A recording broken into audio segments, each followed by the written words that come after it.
It is 6 a.m. in the Mile High City. Good morning, Denver, Colorado. You've tuned in to the Jeff and Bill Show, News Talk 710 KNUS. I'm your co-host, Jeff Hunt, along with Bill Thorpe, bringing you the freshest insights, hottest takes from the right, left, and center.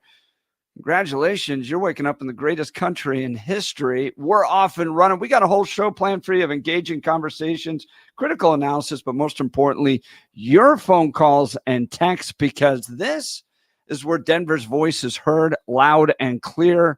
So grab a cup of coffee, Denver, and let's dive into the issues that matter most to you right here, right now. We're going to be covering everything from state, local, states, national, even international today as we get into the Panama Canal and Greenland and DJT, possibly wanting to go after those.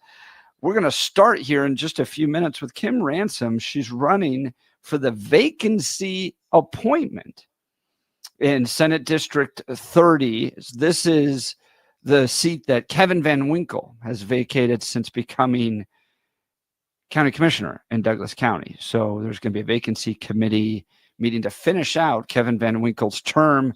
And Kim Ransom's one of at least four that are looking to run for that seat. So we'll be talking with her. And then, is it easier to purchase an assault weapon or a concert ticket? Well, one congresswoman thinks it's easier to purchase an assault weapon. So we'll be covering that, as well as the blue state homeless boom that's taking place and why homelessness seems to be growing in some particular states. Does it have to do with their policies? We'll get into that in the 7 o'clock hour. In the 8 o'clock hour, Gabe Evans, newly elected congressman from Congressional District 8, will be joining us to talk about his support of Speaker Mike Johnson for another term as Speaker of the House. Donald Trump coming out with that endorsement as well. But some conservatives, including Thomas Massey, not a fan of Speaker Mike Johnson. We'll be talking with the newly elected congressman in the 8 o'clock hour. And then we'll get into Trump's plans for the Panama Canal and Greenland. Is this him acting like Vladimir Putin, or like traditional presidents in the past that purchased large parts of properties like Alaska, the Louisiana purchase, those types of things is just in line with that. We want to get your thoughts and comments on that. So lots to cover today, and it's New Year's Eve. Bill, are you a resolutions type of guy? Yes and no. I don't do resolutions that constrict or take things away. I do resolutions that add something. And so the idea is, it's not like I'm not going to do this. For me, the resolution is I am going to do this in the new year. So it's rather than the idea, and for me, it's a lot larger. It's the idea of, okay, I am going to try and do this in my community. I'm going to try and do this with my family. I'm going to try and it's more the idea of, rather than looking at a resolution as, here's something that's bad. I was viewed that as, I've been doing something bad and now I have to change it to make something good. I don't focus on that bad side. I instead try to focus on a positive change in my life, and whatever that is. Also, because I think the resolutions to, like, lose weight and all those other pedantic ones are dumb.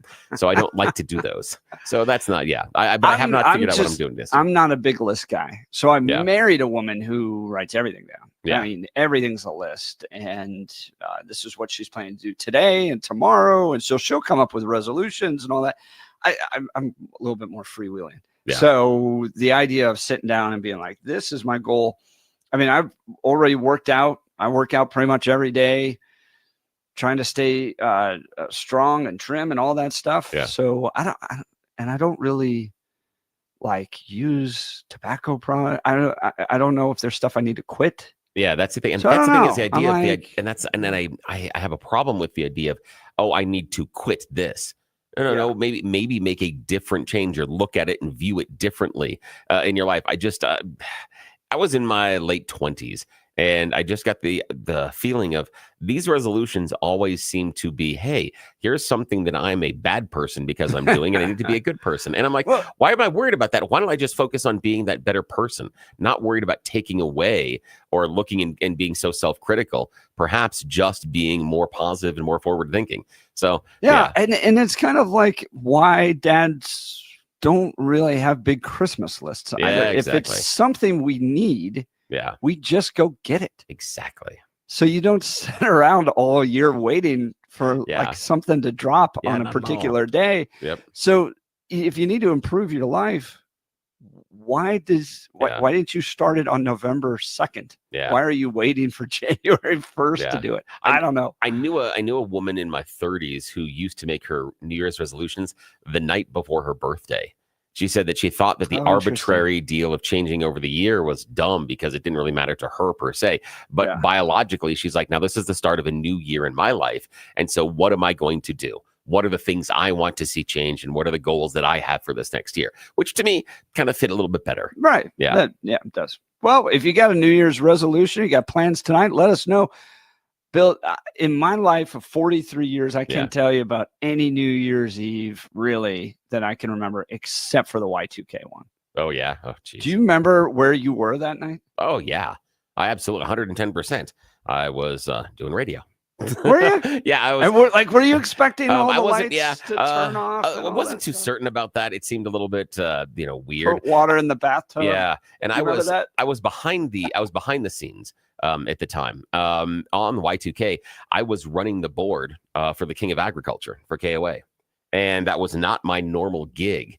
To run the board there, but the general manager at the time said, "Listen, if stuff goes sideways, I trust you." You know, the idea that he's seen me in battle. He's seen me do things when, Colorado Rockies and running the Broncos. And this is all back in the 8-track days. So we're running carts. And he's like, I know if something goes sideways, you're going to be okay. Will figure it out. And he goes, you also can keep, he goes, we had like 16 people or so around the city. He's like, you're going to keep all the sources straight. You're going to keep all this. You've done this type of a large scale pressure filled broadcast. I'd done 2 Super Bowls at that time. So he's like, yeah. So yeah, he yanked me off of what I normally was doing. And so that's what I did. So on Y2K, while everybody else was out there celebrating, including one of my friends who was in New York City Times Square at the time, that is cool. I'm at work. Yeah. I've given up a lot of New Year's Eve there's kind of a Dwight Schrute side to you, because if you ever watch The Office, Dwight had these skills that every once in a while you really, really needed. Yes. They seemed a little, a little eclectic. Yeah. And a little weird and a little useless. Yeah. But when you needed somebody, when you were really back against the wall in the corner, Dwight came through for you. Yeah. One of my, and I posted this over the Christmas holiday, one of my more useless skills, but it comes up a couple of times a year, is I know how to set a formal table. And I'm really, really good at it because I worked at country clubs. I have set so many formal tables. So when we set Christmas dinner, the napkin foldings and all that stuff. Yeah. This, I have to show you. I don't think you saw the picture. I had it on social media. But this year, everyone, it was a 3-plate setup. So it's the large dinner plate and then salad plate underneath it and the soup bowl on top of it. And then inside the soup bowl, I decided, instead of doing more traditional napkin folds, I folded everything into a rose. And the china is white and silver, and then the bright red roses. So sitting on the table that is red and green, with all the decorations and things done in silver and white, then with that single red rose that is a napkin fold in the middle. Yeah, that was spectacular. That was fun. That was fun to do. Though, but again, mostly useless. Impressive. Yeah, but again, who's sitting there going, quick, we need someone to set this table? No, they never do that. You're never on the airplane going, we need someone to know where this salad fork goes. That never happens. So it's mostly useless. Well, we've got a whole lot to cover here. Kim Ransom is going to be joining us here in just a second, but let's check in first with news and comment with Blake Olson. Blake, are you a New Year's Eve resolutions type of guy? Not really. I always want to be a better dad and a better husband, and I always fall short every year.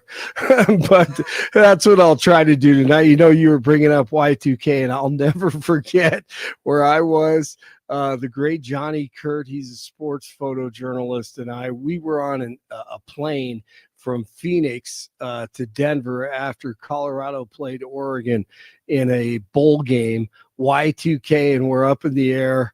And I'm thinking, man, 12:01, what is going to happen? You hear all this stuff. Plane just nosedives. Oh, my God. Yeah, right. Exactly. That's what went through our minds, and then you hit a little turbulence over the mountains, and you're like, oh my God, here it comes. But, yeah, I'll never forget that. And thankfully, we don't have to go through that tonight. But Happy New Year's, guys. Happy New Year's Eve. It's going to be a great morning and a great night. It's 19 and clear right now in Denver, expecting a high of 38 today. The 7-10 5-day forecast coming up. Our top story, speaking of flights to DIA are expected to be back on schedule today. FlightAware.com reports more than 400 flight delays at DIA on Monday, with nearly a dozen canceled. High winds were blamed for most of the problems. Southwest and United both reported more than 100 delays on Monday. Denver providing emergency shelter to homeless due to expected cold temperatures. The city opened its 3 cold weather shelters Monday, and they plan to keep them open for 6 days. Colorado drivers need to make sure to keep their hands off their phones beginning tomorrow. A new state law will go into effect that bans all handheld phones while driving. That includes phone calls with the use of GPS services. Anyone stopped by police for having a phone in their hand can be fined and have points added to their license. Now, Blake, yes, what are your thoughts on this? I actually like it. Yeah, I'm a freedom loving person. Of course, I don't want the government infringing, but man, there's so many teenagers and people distracted. Put the damn thing down and put 2 hands on the wheel. I think it's best. I think it's best for everyone. How about you? So the original law was if you caused an accident related to having your phone in your hand, you got a ticket. But you didn't just get a ticket for having the phone in your hand. So now we've deemed it a crime. And so I agree with you that we have a serious problem with people holding phones while they drive, and it's just hard not to, right? It is, especially if you're just sitting in traffic and it's just putting along, like, I'm going to check my email or, see what's going on. Right. I want to do all my work while I'm out there. Definitely shouldn't be doing it, but I understand why people do it. But the other challenge I have with this is you literally have people in Aurora, Venezuelan gangs walking around with long guns, and the state of Colorado is like, you know what we're going to do? We're going to go after the people holding phones in their hands while driving. It just, I get frustrated when there's so much blatant crime that they just allow to happen or ignore, or, that type of thing. But we're really going to go after the person holding their phone in their hands while they're driving. That bothers me. Yeah, same here. I think you can have both worlds. If you're going to be a law and order society, be a law and order society. Yeah, go after it. I agree with that. No, it's the same thing with the cage-free eggs. Starting January 1st, you can only purchase cage-free eggs in Colorado. Okay, so we're going to use the power of government to protect the welfare of chickens. Meanwhile, we're going to also use the power of government to publicly fund the execution of preborn children. Like you're going to take time to go out there and make sure you use all the power of government to make sure that chickens are protected and their welfare is protected, which I'm not against in a sense. I'm like, chicken. I mean, we have free range chickens. So I get it. You want chickens to live a good life, but at the same time, you're going to take taxpayer dollars to fund abortions. Like, come on, that's just crazy. No, the priorities are upside down. I agree with you. I think you can agree with both and do both. I think you bring up great examples. It's tough driving with young people and the distractions that they have. I get it. I want to save as many lives as possible. That's why we need to protect ourselves from gangs who are illegal, toting guns in apartments. Let's do that as well. I'm right there with you.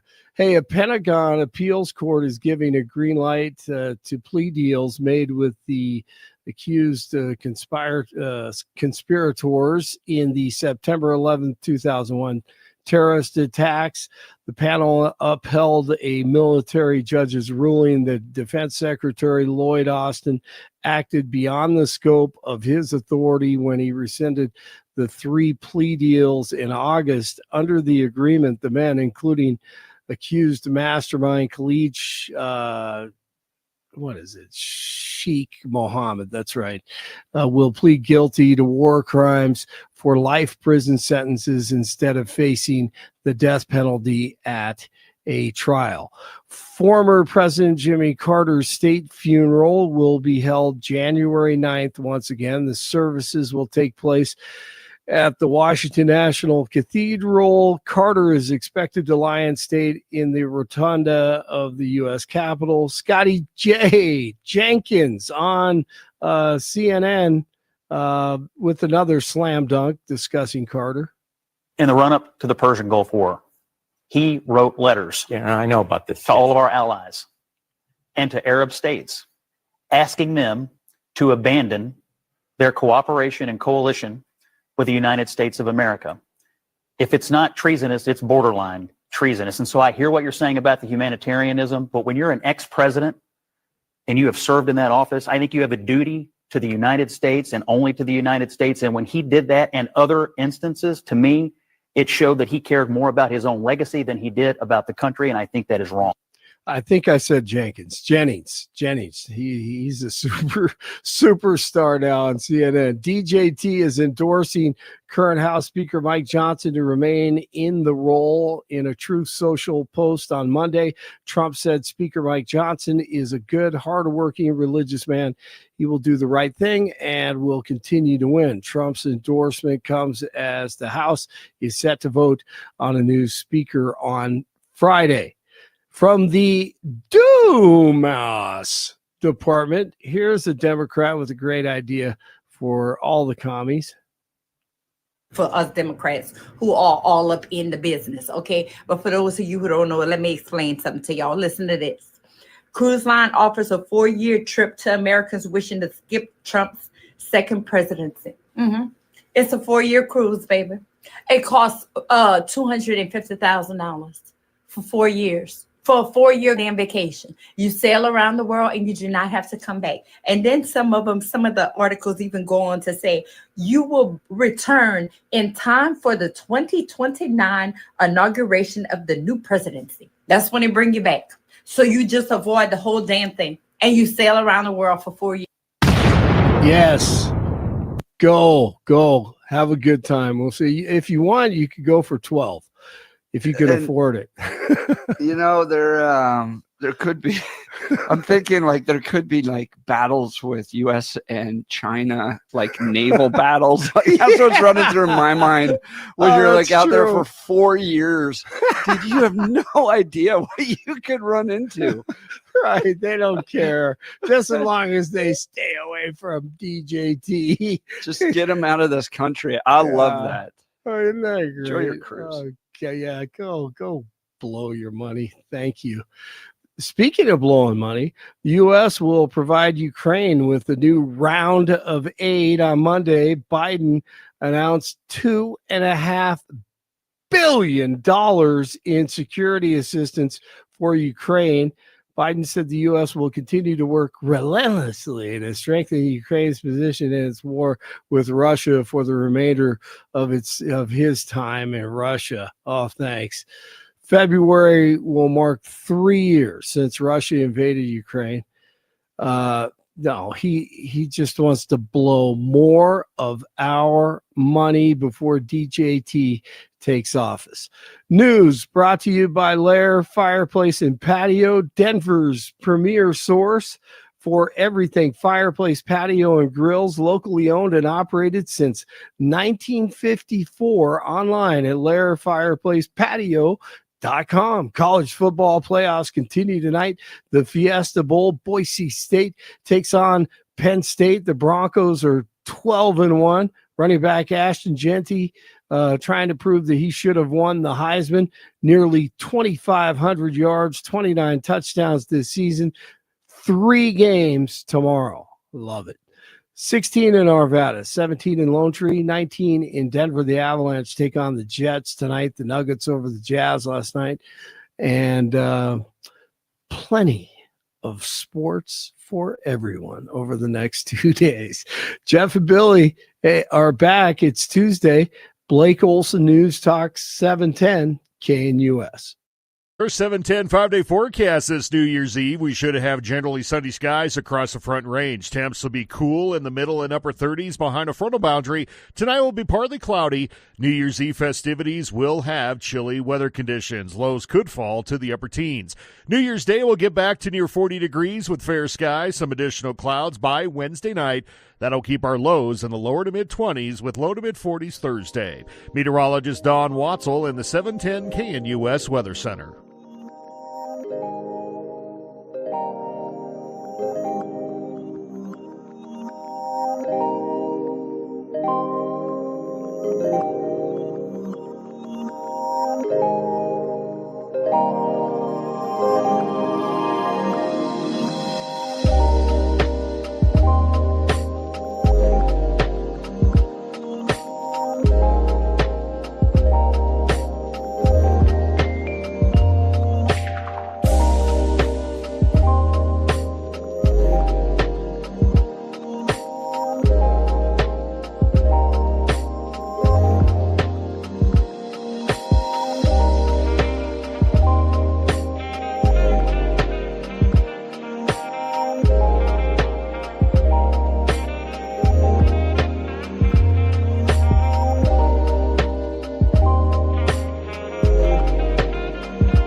Well, welcome back to the Jeff and Bill Show. There's still a lot of politics happening even after the presidential election. One of those is in Douglas County. Kevin Van Winkle, who won a seat as a county commissioner, still has a few years remaining on his state Senate term. And so what happens in Colorado is it goes to a vacancy committee where they will decide who's going to fulfill the remainder of his term. This happened with Ken Buck stepping down and Greg Lopez finishing out the remainder of his term, which in that case lasted about 6 months. This is a little bit longer. And at least at this point, I believe there's 4 candidates that are seeking to fill Kevin Van Winkle's term: Ephraim Glass, John Carson, Priscilla Ron, and Kim Ransom. Kim joins us on the Jeff and Bill Show. Good morning, Kim. Thanks so much for being on the program. Yeah, morning. Good morning, guys, and Happy New Year to both of you. Yeah, likewise. Are you a resolutions type of person? I'm going to say no. I try to bring my A game in all the time, 365 days a year. That's kind of how I feel too. But it is always fun to see the gym the first week after New Year's because it is just jam-packed. Everyone's getting out there trying to start the new year off well. Well, Kim, you've served in the past. Tell folks about that and then why you're seeking this seat to fill Kevin Van Winkle's remaining term. Well, as you know, Jeff, I did serve in the House for 8 years, which is the maximum we can serve these days under term limits laws that were passed by the Colorado voters. So the way the term limits work is you can serve 4 2-year terms in the House and 2 4-year terms in the Senate. So Senate terms are 4 years, you can serve 2 of them. House terms are 2 years long, you can serve 4 of them. Now, not everybody serves 16 years in the legislature. Senate districts are approximately, now this is very approximate, but approximately twice as large as House districts. So clearly there's going to be a smaller number of people serving in the Senate as in the House because the districts are larger in the Senate. So there's fewer people. And then, of course, a lot of folks just serve a term or 2 and then they go back to their real day jobs Maybe they need to earn more money to support their family, whatever. There's many, many reasons people move on to other types of positions and don't serve, that full term. I did serve 8 years in the House. Then when term limits kicked in for me, this was when redistricting was happening. So I really had not made a firm decision about even what my next steps were going to be, because after the 2020 census, in 2021, the redistricting commission was redrawing lines. And they try to look at a variety of factors to make districts competitive. And you saw that on both the congressional level and then the state level. Remember CD8 that has now, we're in the third year, but the second term, and the first term was, they were represented by a Democrat who won by 1,100 votes. And then this year, a Republican won literally by about the same number of votes. And I think that shows what the redistricting commission was trying to do, was make these districts competitive. So in any event, the first iteration of the Senate district map, I was not in Senate District 30. I was actually kind of moving around between different districts, where my house is. And it wasn't till later on in the process that I found myself in Senate District 30. And so when I started to think, all right, it's time to make the decision. Well, by that time, Kevin Van Winkle was already running for the seat. He lived in Senate District 30. His House district was pretty much completely within Senate District 30, whereas mine, only a part of it was within the current lines of Senate District 30. So I just moved on, went on, was working in another job, figuring that this was, not for that time and place, because I did not want to have another primary. I'm sure you've seen it in Colorado, not just in Douglas County, but throughout Colorado. A lot of times you get a couple of good people in a primary, and then they end up beating each other up. And then the other party comes in and wins. You do have some folks. I'm looking at the Douglas County GOP's latest tweet, I think, on this. You have Ephraim Glass, John Carson, and Priscilla Ron. You've got some good names in there. Why are you better than them to represent the people of Senate District 30? Well, I'll tell you, and let me preface this. I heard that the first name you mentioned, Mr. Glass, I heard that he had decided to not run. So, but people can put their name in right up until the day of the vacancy committee meeting, which is this coming up Saturday. January 4th, right? January 4th. So he literally could be nominated from the floor if he chose to be. But at this point, I'm hearing he's not. So I'm hearing it's the three of us. But the main point I'm going to make is actually this going to be the same, in that this is a position that's going to be starting in the middle of a 4-year term. All of the orientation and training that is offered by the state after a November election, which in this case was November 5th, the state did offer orientation, training, some onboarding. They do mock debates. They try to get newly elected people ready to hit the ground running to the extent that they can when the session starts. This year, it's January 8th. And that, I have to admit, even with that training, it is still a learning curve that I have never seen in my life beyond the legislature. And I've worked some hard jobs in my life, but this learning curve is so steep. You have to multitask in a way that I can hardly even describe to you. And I think if you ask anyone that's ever served in the legislature, they would agree that you have to learn an awful lot very, very fast. And if you have a couple of months between an election and when the session starts, there's at least some prep time. You can give notice at your old job. You can, if you're presuming if you're working somewhere else, you can, arrange your personal life. You can start getting some bill ideas put together. You can start working with the other members of the caucus that you may or may not know on certain topics that may be near and dear to your heart. You can even sometimes start getting to know members of the other side of the aisle, which in our case, serving in the minority, the only way we can get bills through is for them to be bipartisan, meaning we have to be able to work with ask you about that. members of the aisle. It sounds like experience is really the primary reason. I want to hear about your commitment to conservative values and then working in a minority where the leadership down at the state capitol is not just kind of progressive, but wildly progressive. What's your plan to maintain Colorado values, conservative principles as a state senator? Find common ground where I can. And believe me, there are areas where we have common ground. And I actually worked with both the Speaker of the House and the President of the Senate in the House. And we have areas that I probably won't go into here on the radio where we have common ground on policy issues. Really. We really do. Julie McCluskey and I worked together on JBC. We were both members of JBC for a couple of years. And that's the Joint Budget Committee, right? Excuse me. Yes, that is the Joint Budget Committee.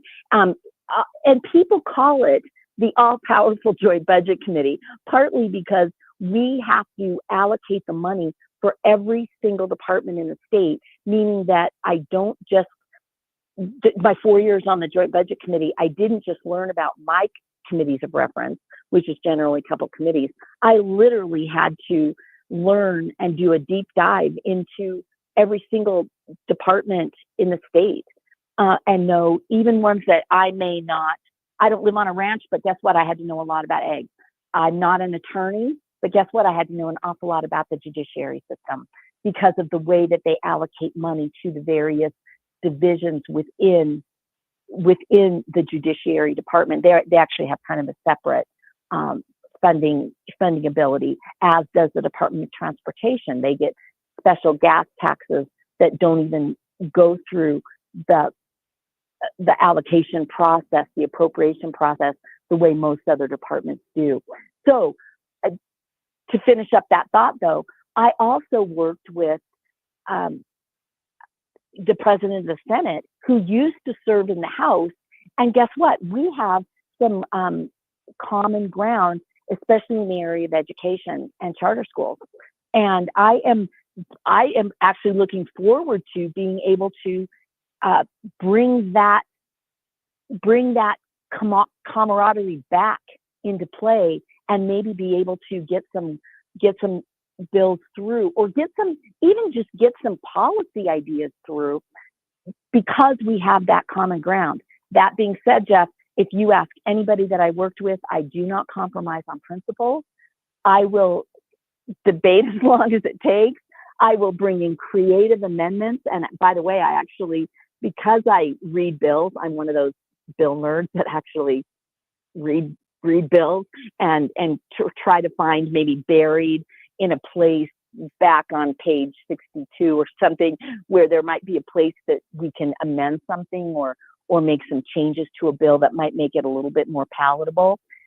And sometimes you can find a member of the other side that agrees, oh yeah, that actually is, isn't a great piece of policy back, in that one section of the bill. Maybe we can amend that piece out. And so even if we can't change the bad things, all of the bad things that are happening in Colorado with the trifecta, with the single party rule, there are times that we can actually get through some decent amendments that help maybe a business behind the scenes, or maybe a specific type of medical practice that needs this one piece addressed. And sometimes we can get those kinds of things through. And again, as a detail-oriented, and I'm a fast reader, and I'm good at finding those amendments, those would be some things that I can bring to the table without that learning curve. I did it for years. I had my learning curve back in 2015. We're talking with Kim Ransom. She's put her name in for the vacancy committee in Senate District 30. That's Kevin Van Winkle's Senate district down in Douglas County. All right, we've got time for just one more quick question. We're asking everybody this. It's a really big question because just after this, there's going to be a discussion as to whom should lead the Republican Party here in Colorado. Would you support Dave Williams serving a second term as chairman of the Colorado Republican Party? My goodness, I have not even thought through that because I had heard that he wasn't going to run again. To tell you the truth, if I look at a list of names and if he's the best one, yes, I would support him. All right. Great to hear. Kim Ransom, your X account is x.com/Kim Ransom, x.com/Kim Ransom. Thanks so much for taking time to join the Jeff and Bill show today. Thank you. Oh, happy to be on with you guys. It's always nice to say hi and hear what you guys have to say, and join in the conversation. Absolutely. A storied career as a lawmaker. She wants to lead with that she's has this experience. She can navigate the halls down at the Colorado State Capitol. She's a dedicated Christian conservative who's willing to work with the other side while maintaining her principles. Kim Ransom, thanks so much for your time today. We'd love to hear from you all. This is going to be an important decision coming up this Saturday, January 4th, that the Douglas County Republican Vacancy Committee will have to make.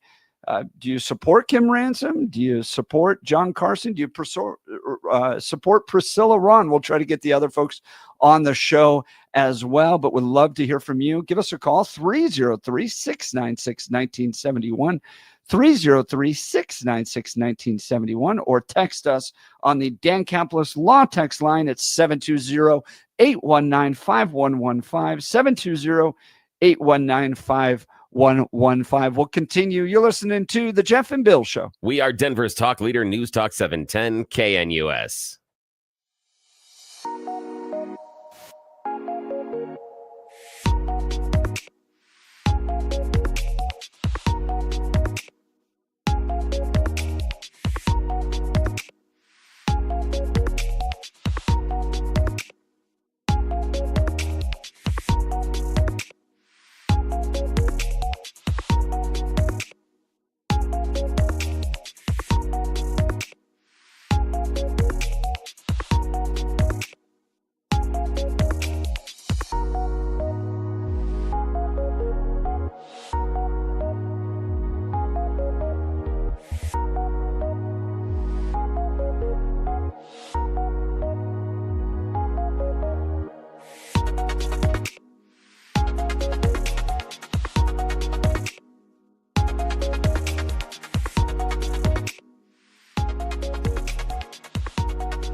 Welcome back to the Jeff and Bill Show. Wrapped a great conversation with Kim Ransom, the free state of Colorado, commenting Kim Ransom was a Liberty leader when she served in the House. Her leadership and experience will be extremely valuable in the Senate.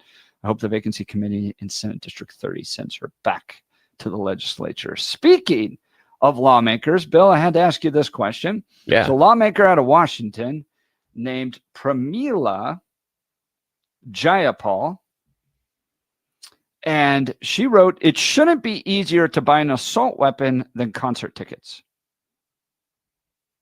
You're a concert ticket guy. Yeah. But does she have a point? I don't pay for them. I don't. I rarely. There are very few times I have to pay for shows anymore, which is part of the fun. The fun working in this. I think she's got a little bit of a point. If you're talking about queuing up and having to get some of those large concert shows, yeah, I think her point would have been better taken if she had said something like renting a car or buying a car. I think that's maybe a better one, because it is. We do make it phenomenally easy to purchase a firearm in this country. And from my perspective, I question that not based on the Second Amendment, but based on the consumer product that is a firearm. That if I was going to bring something to the market today that had the same purpose, there would be a whole lot of restrictions and regulations and things on that product. Yet we don't view firearms that way. And I find it interesting and sometimes detrimental to our society. But, as I've said before, this is the ride we've chosen to take. And this is the cover charge for being part of American society. The Post has gotten community noted on X that FBI background checks are necessary to purchase an assault weapon. First of all, you have to define what an assault weapon is. But yes, you do have to get an FBI background check for your gun, not for buying concert tickets. Maybe we should add that to buying concert tickets. Only if we could, because we can keep the scalpers out. If we could do that, that's fine. And the thing for me is when we talk about, hey, at least you have to go through a background check to buy a gun. I'm of the age where I remember where all of the people that advocate for gun rights and the same people that I hear trumpeting the Second Amendment were against those very background checks. I remember a time in which there were 0 background checks to buy a firearm, and then it was good old days. And then you got into private sales, and I remember this has got to be maybe it's either late 90s or early 2000s, doing some on-air work in radio and talking about firearm purchases and why people didn't want background checks, and talking to a gentleman on the air, and I asked him the question. I'm like, well, you own guns. If you were going to sell any of your guns to another private individual, would you sell it to someone that's been convicted of a crime or a dangerous felon or a gang member? He said, no, I'd never do that. And I asked the question, how would you know? How would you possibly know? You wouldn't.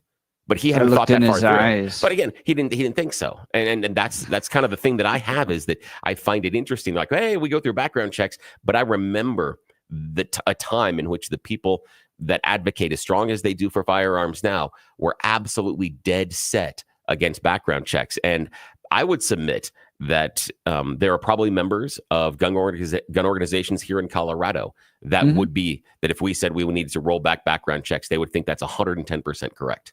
And I think that's a big question. Well, private sales is one thing. The concern on that side is this is a constitutional right. And what does the government have to do in order to limit that right, and what's fair constitutionally? So we'd love to hear from you all. You're welcome to join in on the conversation. That'll be a fun one. Is it easier to get concert tickets than an assault weapon? Or according to this Congresswoman, easier to get an assault weapon than a concert ticket?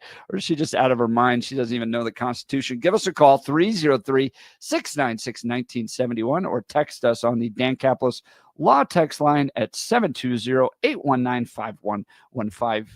Next, you choose the news. You're listening to the Jeff and Bill Show. We are Denver's talk leader, News Talk 710 KNUS.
Billy, it's probably the most popular segment of our show, and it's the last one in 2024, so we got to give the people what they want, which is you choose the news. Yes, it is that time of the morning where we get to make questionable decisions because we have been left unsupervised.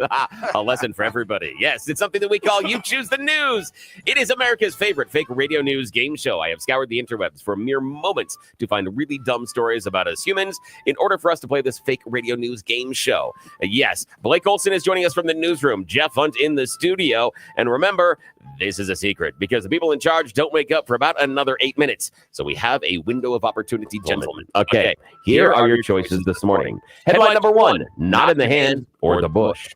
Headline number 2, Christmas baby, please come home. Headline number 3, ignoring your own advice. And headline number 4, supermarket quantum science. Mr. Hunt, your choice. Start with the Christmas baby. Yeah, Christmas baby, please come home. A 4-year-old German shepherd named Athena was lost on December 15th and prompted a frantic search from the family and the community. And then she showed Christmas Eve at 2:30 in the morning, ringing the doorbell. Yes, the German shepherd shows up on the front door, scratching at the door, and while scratching at the door, reaches up and nails the doorbell a couple of times. Owner Brooke Commerce said there was kind of a surprise to hear the doorbell ringing at 2:30 in the morning, but boy, were we excited when we saw who it was. Cool. Yeah, right before Christmas. Isn't that cool? Imagine the adventure the dog had. I know. But and also the family, though. You're thinking Christmas with the dog still missing everything else. The dog shows up right before Christmas. It's so cool. So the dog rang the doorbell. Yes. Do you think it could have played a prank and maybe left a little treat in a yes, bag it could have. for Yes, him? yes. But starting the fire would have been tough. No thumbs. That makes That's it right. hard. No Yes. fire. Yes. Rubbing those paws Yes. together. Okay. Blake, not in the hand or the bush, ignoring your own advice, or supermarket quantum science. Easy for me to say. Ignoring your own advice. Yeah, ignoring your own advice. That's a lesson from a 67-year-old California woman. A couple of years ago, she was going viral for warning people about the dangers of a Keanu Reeves romance scam. Catherine Goodson's story began back in 2022. She was interviewed on a number of TV stations saying, hey, watch out. Someone's online pretending to be Keanu and trying to get you to send them money, asking for gift cards, other things like that to prove you're not really after Keanu's cash. So oddly enough, though, after those stories went viral, someone reached out and expressed sympathy for Catherine Goodson and what she's gone through. And that person was Keanu Reeves. Or was it? No, it was not. She thought it was the real Keanu. She was scammed by a follow-up scammer that then has been taking thousands and thousands of dollars from her. She's in danger of losing her home for falling for the same scam she was warning people about. Yeah, people, not taking your advice. I know. Man. Yeah. In the interview I saw with her, she's like, I really should have known better. This is something that Keanu Reeves would do. So I could see why. Yes, exactly. Final choice this morning, Mr. Hunt. Not in the hand or the bush, or supermarket quantum science. Supermarket Quantum science. You know those little green grapes that you see at the grocery store? They have superpowers. A new study has revealed that when you pair grapes together, they generate a localized magnetic field hotspot from microwaves. It's a cost-effective way for them to study quantum mechanics and sensor development. Yes, you put the two little grapes together to enhance a magnetic field, and so they're able to do a whole bunch of different experiments they wouldn't be able to normally. Grape pairs or similar water-based structures act as microwave resonators. They trap electric fields due to their shape and high permeability. Now, sparks occur when plasma forms from metallic ions in the grapes, and according to the team, the phenomenon has actually inspired the exploration of technical applications requiring microwave field enhancement. All from the magic of grapes. If anyone could call in and explain what Billy was just talking about, I'd appreciate it. That was way over my head. Oh, that's the end of You Choose the News. In the morning. All right, we're going to continue this conversation about the blue homeless boom that's taken place. You're listening to the Jeff and Bill Show. This is KNUS.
It is 7 a.m. in the Mile High City. Good morning, Denver, Colorado. You've tuned into the Jeff and Bill show on this New Year's Eve, 710 KNUS. I'm your co-host, Jeff Hunt, along with Bill Thorpe, bringing you the freshest insights and hottest takes from the right, left, and center. Congratulations.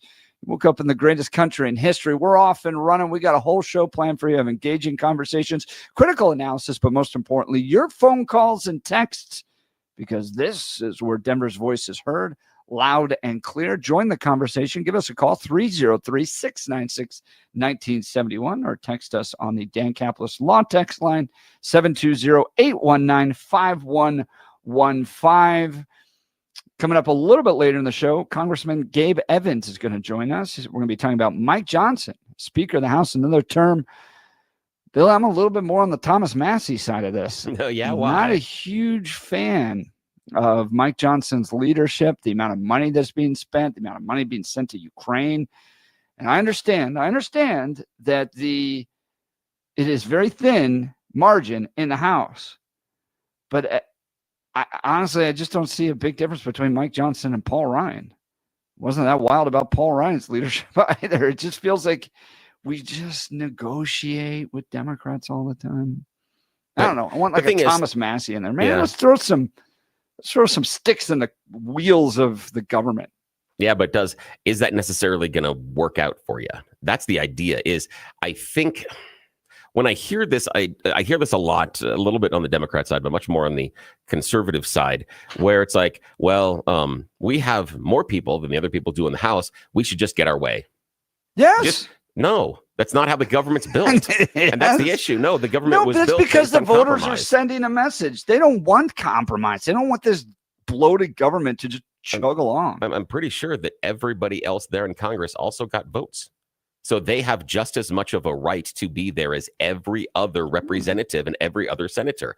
And Democrats need to sit there and take it. I know that's what I hear, and that's just not how government works. Nor would when the Democrats were in control of, say, the Senate, like last time around, the moniker of, hey, the Republicans just need to sit there and take it and let us do whatever we want. And the Republicans would go, no, we're that's the party, not and no, yeah, we're not supposed to do that. So asking and expecting the Democrats to do that is a fool's errand. And so this is the problem I think that the GOP is going to run into, is they believe that just because they have one more person, they get to do everything they want and nobody should question them and there shouldn't be any pushback. No, that's not how it works.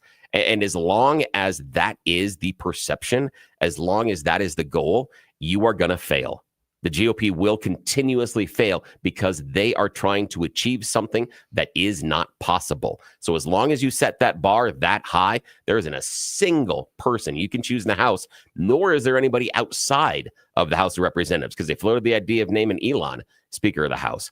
He couldn't even do it. He doesn't have the votes to basically be that bulldozer that you wish. I didn't even know that was an option. You can just pick anybody? Yeah, you can pick anybody. Yeah, anybody can be Speaker of the House. Anybody at all. You don't even have to be. You don't even have to. I don't even think you necessarily have to be an American citizen. Yeah, I don't think you have to be. There's some rules Democrats around that, make an illegal immigrant. Yeah. Speaker of the House. There were talks last time around when they were going through the Mike Johnson fight. There were talks about naming Trump as Speaker of the House, and now they're looking at doing. Well, it was between the two. It was between the two. Yeah. Wow. All right. So that'll be the 8 o'clock hour. We're going to talk with Gabe Evans. And then in the 9 o'clock hour, we'll get into the Panama Canal and Greenland. Coming up here after News and Comment with Blake Olson, the blue state homeless boom. Wall Street Journal talking about this. You probably missed this report because it happened right around Christmas time. But Housing and Urban Development reporting that homelessness this year went down. Nope. It hit a record. Add this to President Biden's regrettable legacies, they write.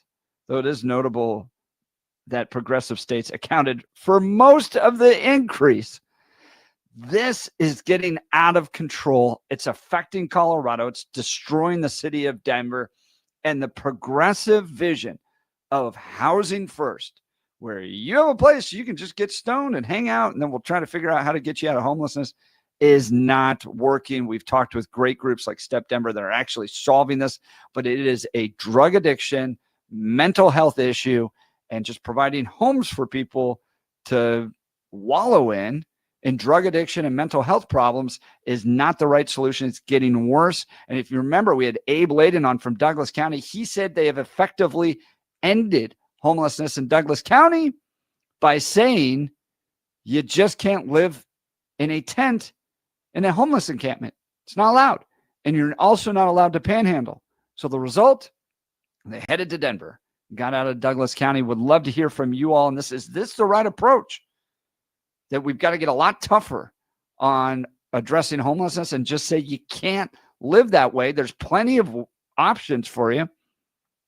Programs that'll take you, state-funded programs, nonprofit programs that'll take you, but you just can't live drug addicted in a tent anymore. It's not allowed. Love to hear from you. We'll talk about this article and more. But first, news and comment with Blake Olson. Good morning, Blake. Hey, good morning, Jeff and Billy. 20 and clear in Denver, expecting a high of 38 today. Beautiful sunrise just a few minutes ago. Just gorgeous.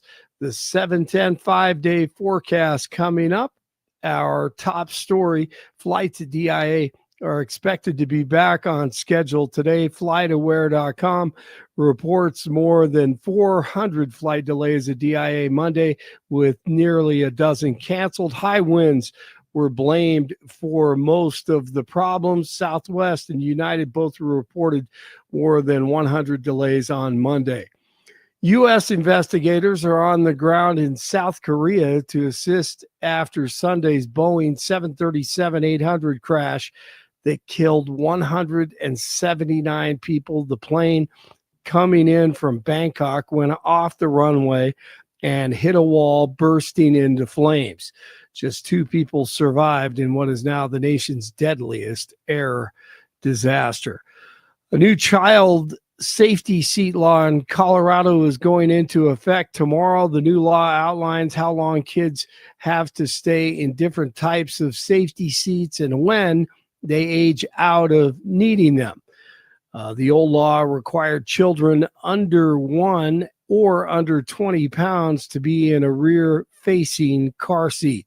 The law will also impact safety seat requirements for older children. More information available on the CDOT website. Colorado drivers need to make sure to keep their hands off their phones beginning tomorrow.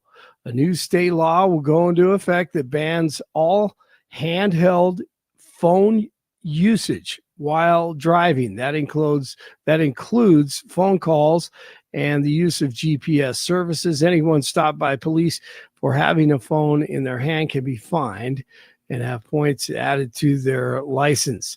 3 suspects involved in a robbery in Denver are in custody. The incident happened on Sunday at a business in the 2200 block of South Colorado. The suspects reportedly stole someone's car, but officers were able to find it before going into a short pursuit. The Englewood Police Department joined the Denver Police Department in the chase, and the suspects were eventually caught at a residence in Englewood. Former President Jimmy Carter's state funeral once again will be held on January 9th. The services will take place at the Washington National Cathedral. Carter is expected to lie in state in the rotunda of the U.S. Capitol. Hey, since it's New Year's Eve, let's hear from one of the dumb people of the year and most annoying. Just a clown show. Jennifer Rubin, Washington Post, says MAGA can't read. Okay. Why would ABC, Disney, the mouse, who has more money than God, settle with Donald Trump? I honestly don't know. Because they know they're I've wrong. asked, why would ABC? But people ask me all the time, why is the media so ramsey-pamsy? And there are 2 explanations. One is they are convinced that if they would just move a little bit to the right, all those MAGA readers out there, now you'll notice the contradiction in terms, MAGA readers would pick up the Washington Post and they would have more readers. What is the logical fallacy here? Yes, reader. And there is nothing that the Washington Post could possibly do that would have those people take out a subscription, but they're convinced they're I could use it. My dog can use it, no doubt. The WAPO. Blake, Oh, yes. that is so perfect at capturing just the disdain Right. that the elites have for your common people. No question.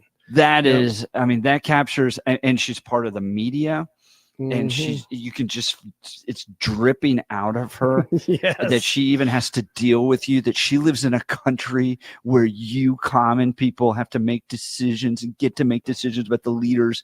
If we just turned it over to her, everything would turn out better. Oh Yep. my gosh. You that apes. is, You gorillas.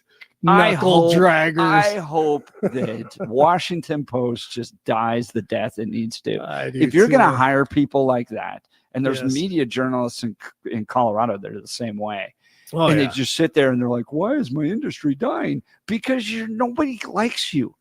Like I listen to that, and I'm like, cares what you think. I wouldn't want. You would have to pay me so much money to go to dinner with somebody like that Oh, because yeah. it would just be torture the whole time. No, I Why would I pay my own money to read what you are writing or even care what you think?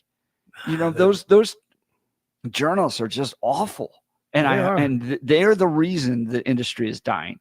It's not things are changing. It's not social media is now no, people just don't like you. They don't. They're 30 years behind the times. But they think we are. You Yeah. know. I mean, I probably read more than she does. Even though she probably reads a lot, but I probably read more than she does. But it's just not what she writes. Well, yeah, we're not going to read that. And and believe me, as somebody who has worked in higher academics for many, many years, there are plenty of really smart, dumb people.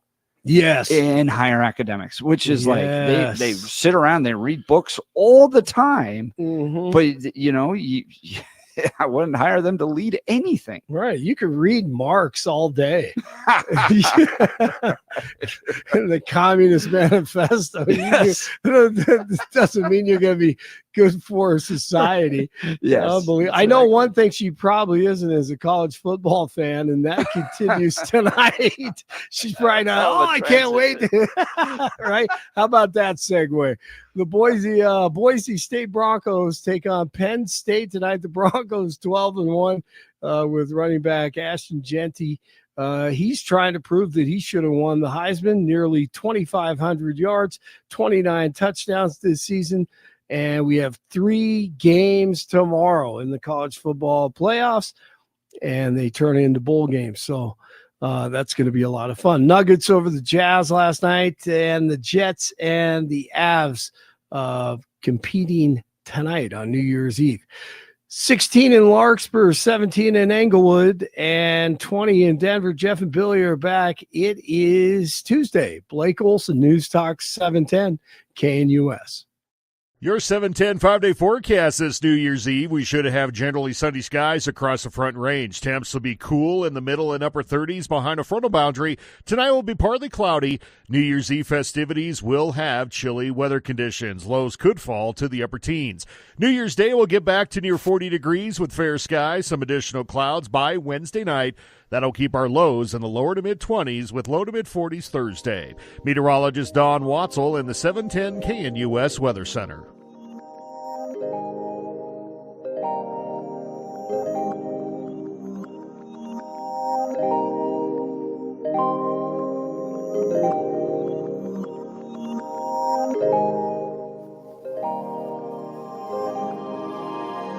One of the big debates heating up right now is who's going to be the Speaker of the House. DJT weighing in, saying that it should be Speaker Mike Johnston. Here's the post yesterday.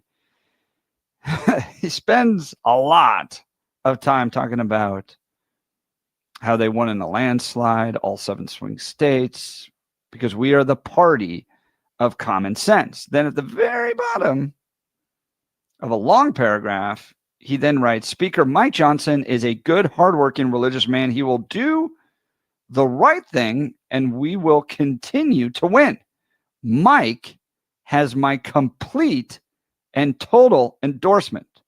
Mega.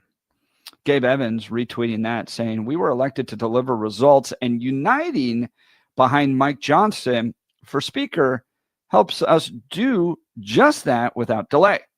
That's why I'll be voting for him for Speaker on January 3rd. A hardworking, united Congress is what the American people deserve. Let's get to work. We'll be talking to Gabe Evans in the next hour about that. Thomas Massey, who I kind of more align with on this one, says, I respect and support President Trump, but his endorsement of Mike Johnson is going to work out about it as well as his endorsement of Speaker Paul Ryan. We've seen Johnson partner with the Democrats, send money to Ukraine, authorize spying on Americans, and blow the budget. That's the big one for me. The budget. $36 trillion in debt. Congress holds the purse strings at a certain point. Like, seriously. We're either just going to run off a fiscal cliff and end up in a massive depression, or money's just all monopoly money anyways. We just keep getting further and further and further into debt, and, inflation gets to become a bigger and bigger problem. So I want real leadership in Congress to address this. And I've seen Speaker Mike, and we brought all this up in that continuing resolution debate the week of Christmas. You had 2 years. We are still funding Nancy Pelosi's omnibus spending package. And Mike Johnson had 2 years to address this and hasn't. So I don't have much confidence in Speaker Mike, but I want to hear from you all. Let's go to the phone lines. Tony, Denver, good morning. You're on the Jeff and Bill Show. Morning. Hey, good morning.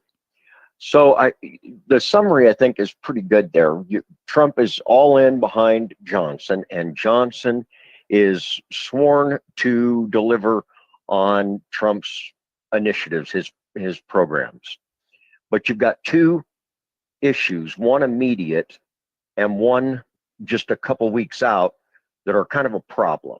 The first one is they can only lose one vote.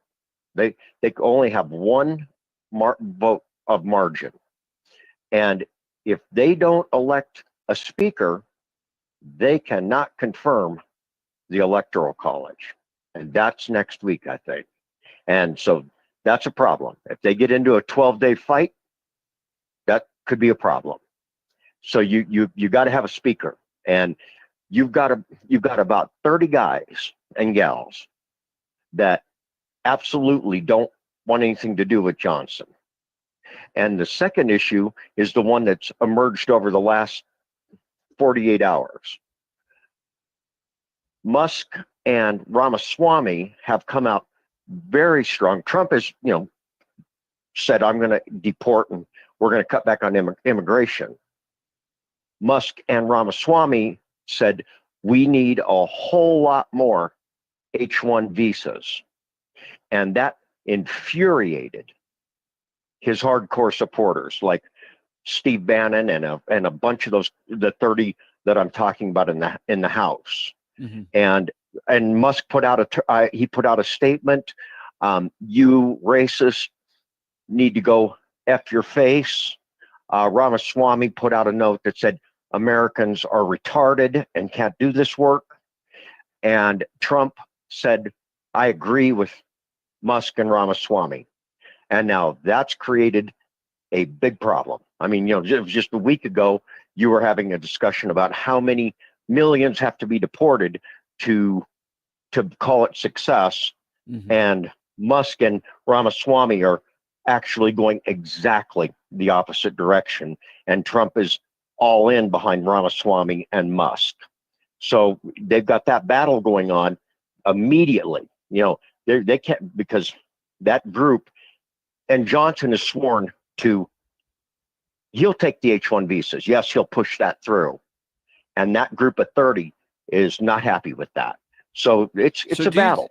Do you think Speaker Mike Johnson will serve a second term? Do you think that this will all blow over at the end of the day and they'll line up and put Mike Johnson in?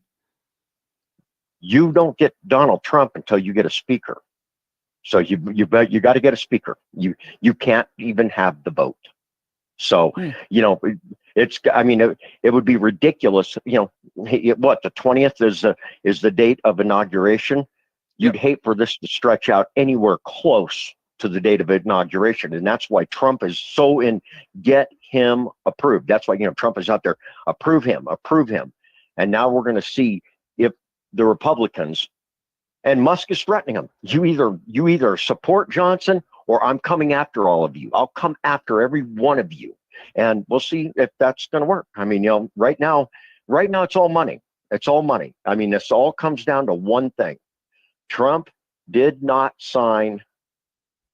He did not take the federal money for inauguration. And now he is raising hundreds of millions, probably $1 billion.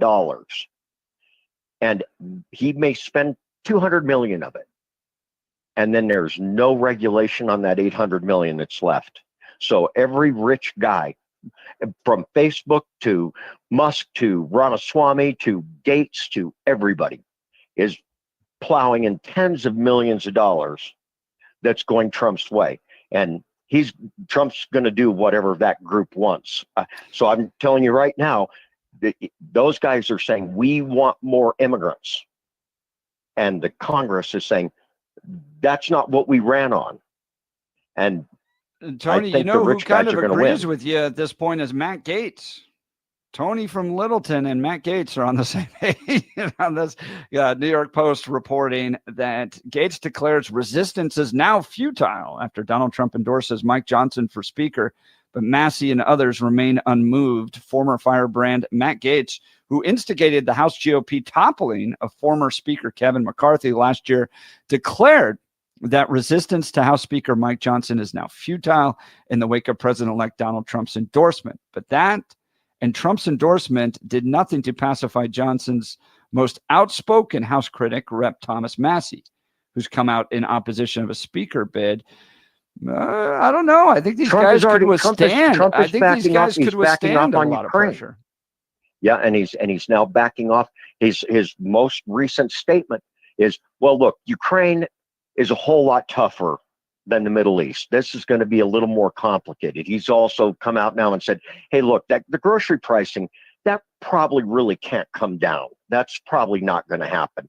He and his team is saying that was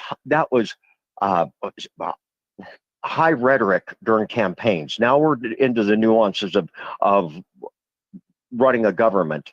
And so, guys, not everything's going to happen. And those congressmen, Tony, there are high expectations. We saw this on the poll that we did on illegal immigration, where the expectation was 20 million out. Right. In fact, all of them. They're talking about, and right now the only discussion is how many hundreds of thousands they're going to add. That's the discussion right now. How many hundreds of thousands of H-1 visas are they going to increase the H-1 visa That's not the debate I saw. The debate was over the H-1B does have abuse. Absolutely. It's super clear that it's being abused, and that needs to be addressed. And I don't think there's debate. Musk and Ramaswamy said, we absolutely want that increased tenfold. And Trump is saying, tenfold? They got a good point. I didn't see that at all. Yeah, I haven't seen the idea that they wanted let me take that number off the table. They want it increased dramatically, not decreased, increased dramatically, because as Ramaswamy said, American workers are retarded. We need these immigrants. Musk said, you racist in the Republican Party need to go F your face. And we don't have room for you. We need these people. And Trump, his comment was, I really am behind these HB1 visa guys. Yeah. This is a good idea. That's causing a problem. He said that there needs to be some reform there. But you do have others that are saying that H-1B needs to be eliminated entirely and the jobs need to be given to Americans. Yeah, and the people working at Mar-a-Lago under that H-1B visa and other immigrant visas has increased while Trump has been out of office over the last 4 years. So the percentage of foreign-born workers that he is using based on the visa program has increased at Mar-a-Lago, which is really interesting given his immigration stance. Absolutely. I mean, this is kind of what we taught. I had said, you guys, it's not going to happen. And now he's not listening to his base anymore. He's listening to the guys that are giving him real money. It's kind of, you've given a lot of time, but one kind of funny thing, Musk actually has a cabana that's like 50 yards from Trump's house, his domicile at Mar-a-Lago. Now Musk lives in that at $2,000 a night. He's got one of those cabanas that he's living in right now. And he's got Trump's ear. And he's got Trump's ear because money.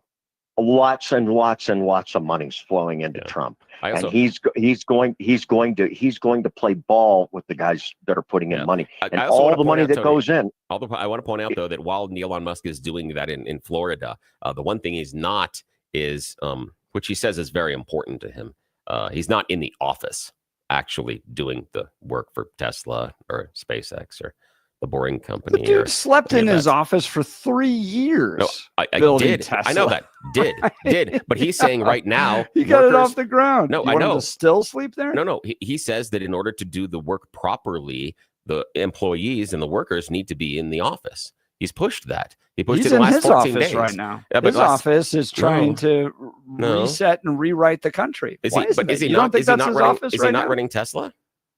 He hasn't been in the office at Tesla. He's the president of like 40 companies. I know. How can he be in 40 places at once? Exactly. I've had that question for a while. Maybe this whole CEO job isn't as hard as we make it out to be.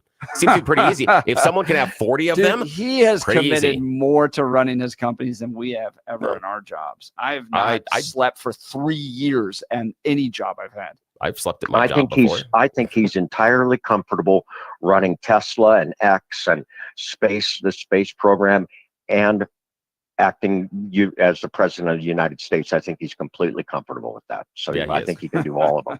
All right, guys, have a great day. He is Tony Stark. Tony, thanks for the call. He's not Tony Elon Stark. Musk is the Tony Stark. Oh God, not even close. It's not even close. But that's a conversation for another day. Absolutely. Oh God, no. He's not even close. Well, unless if you talk about him being a deeply fractured, broken human, okay, because that's what Tony Stark was. And that's because they remember Marvel, the difference in the Marvel and DC universes is that DC universes, the heroes are not flawed. In the Marvel universe, the heroes are flawed. And Tony Stark, in one of the comic book series episodes, is an alcoholic, an absolutely total alcoholic and destructive. So if we're talking about that he's got flaws and stuff, sure. No, we're talking about his inventive abilities. And thank God America has them. That's why. What do you invent? I think that there's. It's not his spaceship. It's not his car. But no, it's not his car. He's it's been not able his spaceship. to lead all these. Not his spaceship. You have not his such cars. a burr for Elon Musk. Yeah, I do, because he is a masterful marketer, but the actual functionality of what he's produced is minimal. And we forget all the BS that flows out of his face all the time. He's literally catching rockets, dude. He isn't. The scientists that are working with him he hasn't done a single bit of the math. I salute him for writing the checks, but that's the scientists and the math people that are doing that. Yeah, and he's not claiming all the credit for it, but to denigrate Elon Musk as some just kind of feckless, worthless guy. Where's the hyperlink? Just isn't true. Where's the hyperlink? Where is it? Doesn't exist. Which one's the hyperlink? Exactly. I rest my case. I don't even know what the hyperlink is. Exactly. I rest my case. It's exactly What is it? It was his pie you in the asked sky. what it was going to exist. Yeah, it was his pie in the sky replacement for subway systems. Never happened. He said he was going to build miles and miles and miles. So, he but bought why are 3 you drillers so dismissive from of everything Germany. else? Like you elevate, like maybe something he was going to build that didn't happen, and you're like, see, he's a fraud. And then you ignore everything else he's been able to do. I've been keeping a scoreboard. Everybody else gives him a lot of leeway on things that he promises and doesn't deliver. If he's going to stand there and say this is going to happen and deliver, I think that's fair to hold him to his promises if he is such a freaking genius. If somebody like these serial entrepreneurs, right? And I've known a few of them in my life at that level, like come up with new ideas on like an hourly basis. So let's say out of 100 ideas, 2 don't make it, or even 40 don't make it. 60 did. and are pretty impressive. Why focus on the 40 or so that didn't make it? What if it's not 60? What if the ones that make it is 2? I think it's fair then But to Bill, critique you the and I failure haven't of built ideas. anything close to that capability. Give me the If I had tell you one, what, give me one out of like 2,000, I would be happy paycheck. with one. Give me the paycheck, or give me the rich parents that started him off in life, and then let's see what I can do. So? Let's see what we can do.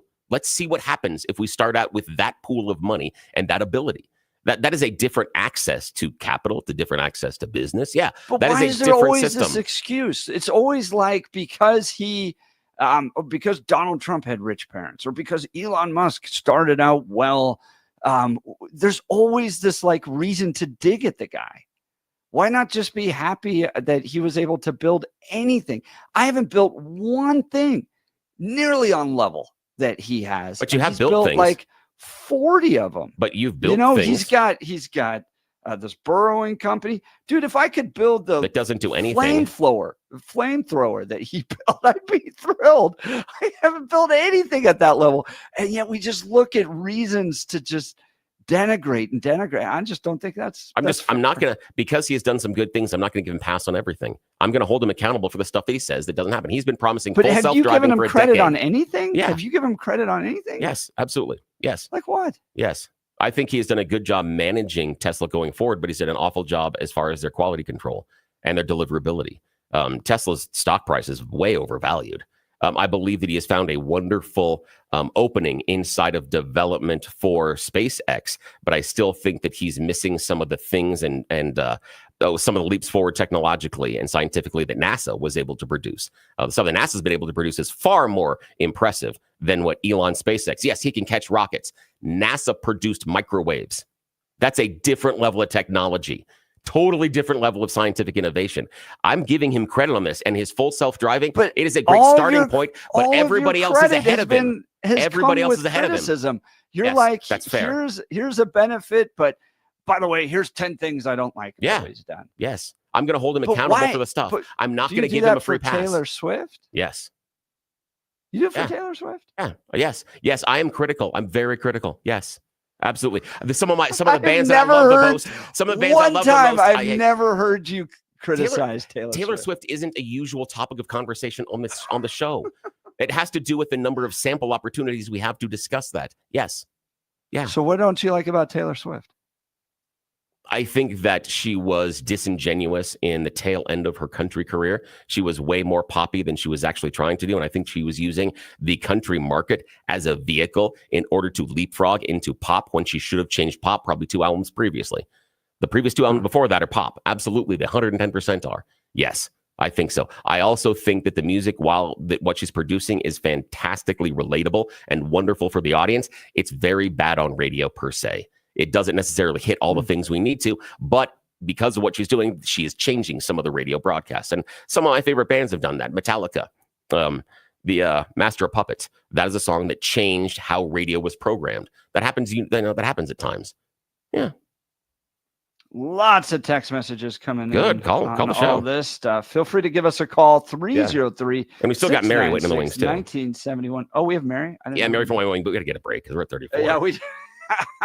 I've wasted time. Elon Musk rights. Oh, and Bill, you were able to criticize Taylor Swift, which, to your credit, I wasn't sure you were going to. But well done. I have a dark part of my heart. It's very cynical. Very cynical.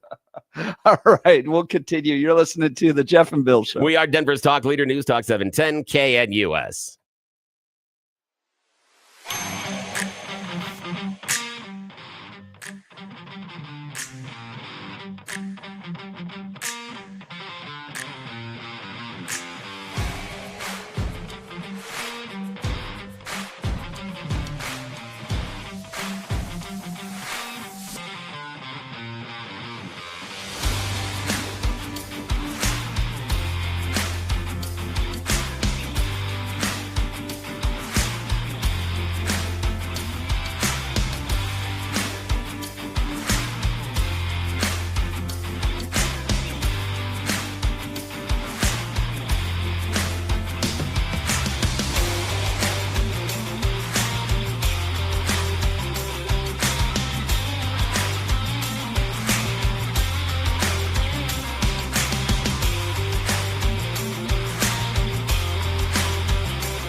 Welcome back to the Jeff and Bill Show. Boy, we picked it up on that one. Discussing originally Mike Johnson and his leadership of the House in the 8 o'clock hour. Gabe Evans is going to join us to give us his perspective. He's in support of Mike Johnson serving again as Speaker of the House. That follows Donald Trump's endorsement. But Thomas Massey not willing to do it. So does Mike Johnson have the toughest job in America right now, trying to herd all these cats and give concessions in order to get votes, all that stuff? Can Donald Trump pull this off, and Mike Johnson's going to remain as Speaker?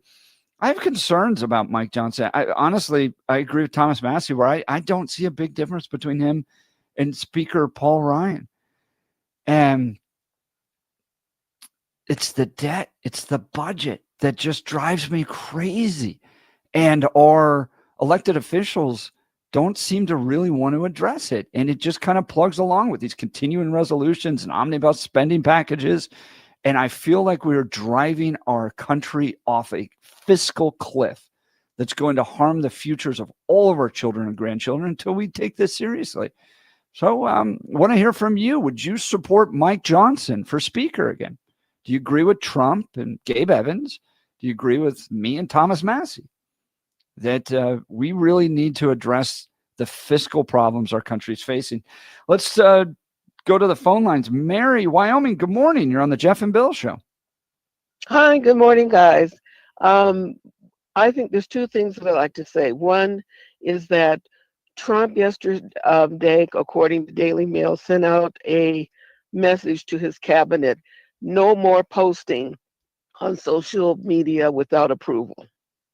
Interesting. Trump said that, huh? Yep. To his cabinet? Yep. Yeah, I guess wants to rein him in. And then also, I think that Trump is being strategic. His concern is he doesn't want to have a floor fight on who's going to be that before he's inaugurated. Tony was right in saying that, there has to be a speaker. So in other words, I think that right now he supports Johnson for that reason, to get elected so he can have his inauguration and be in charge. Mm-hmm. I think afterwards there is going to be a discussion about whether he stays. But right now because they could call a vote at any time, like they did with Speaker Kevin McCarthy. Right, and the problem is that it would look so chaotic for another 2-week battle of trying to elect a speaker when there has been no other one while they're disputing of Johnson. There is no one leading to that they would appoint to. So they'd have to start from scratch again. That takes weeks. So I believe that Trump does not want to have that chaotic kind of mess look at. Keep Johnson. If you hear his voice, he does not sound very enthusiastic about Johnson. Well, Mary, to your point on this, his endorsement post was like 20 sentences about the great victory and his leadership, and then two at the end that talk about Mike Johnson. Yeah. Did either I of you, don't did think either of he's you catch supportive of Johnson. Did either of you catch Elon Musk and his? Because there was someone that came out and threw rocks, and it might have been Thomas Massey's post about Johnson. And he kind of threw rocks, and Elon Musk, who earlier had supported Johnson, sort of walked it back and said, I don't remember exactly what he said. It was just a one-sentence response to the post denigrating Johnson. And I think he said, but let's see how he does, kind of a thing. He didn't full throat it. I think he's going to do a great job. He's like, oh, you may make some good points. We'll see how he does. Yeah, I thought that was interesting. And then Johnson has a meeting with Mar-a-Lago today.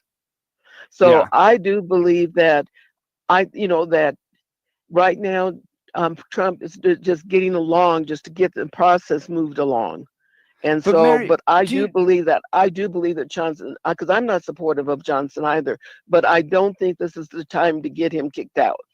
Do you think, though, that there's a bit of a honeymoon taking place right now between the fiscal conservatives, right? The Chip Roys, the Thomas Masseys, that are going, we'll give Trump a bit of a berth. We didn't want to go into Christmas without the government working. Okay, you might get your inauguration, but come February, I don't think they're going to put up with continuing resolutions, omnibus spending, and they're going to have quite a bit of control, at least on the Republican side. Now, if Democrats want to come over and support an omnibus spending package with Mike Johnson, I guess they could, but I only think there's so much leash here. I got a question before the fiscal conservatives are gonna end this. I got a question. How much control do you really believe that the GOP has in Congress?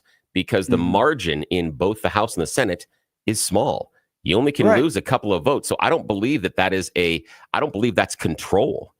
As you're portraying it, I would disagree with you saying that the Republicans have control. No, they have the majority. But I would disagree with the premise that they have control of Congress. This is where go ahead, Mary. No, go ahead. Say the same thing, that I don't believe that they have all that control, but I believe that Trump has strategy to get them more coordinated. You talk about this HB thing. I believe that you're going to see a walk back by Trump. There are two other HB that begin with E, which are more specific for exactly what Musk and want regarding the tech, the high specialty ones, etc.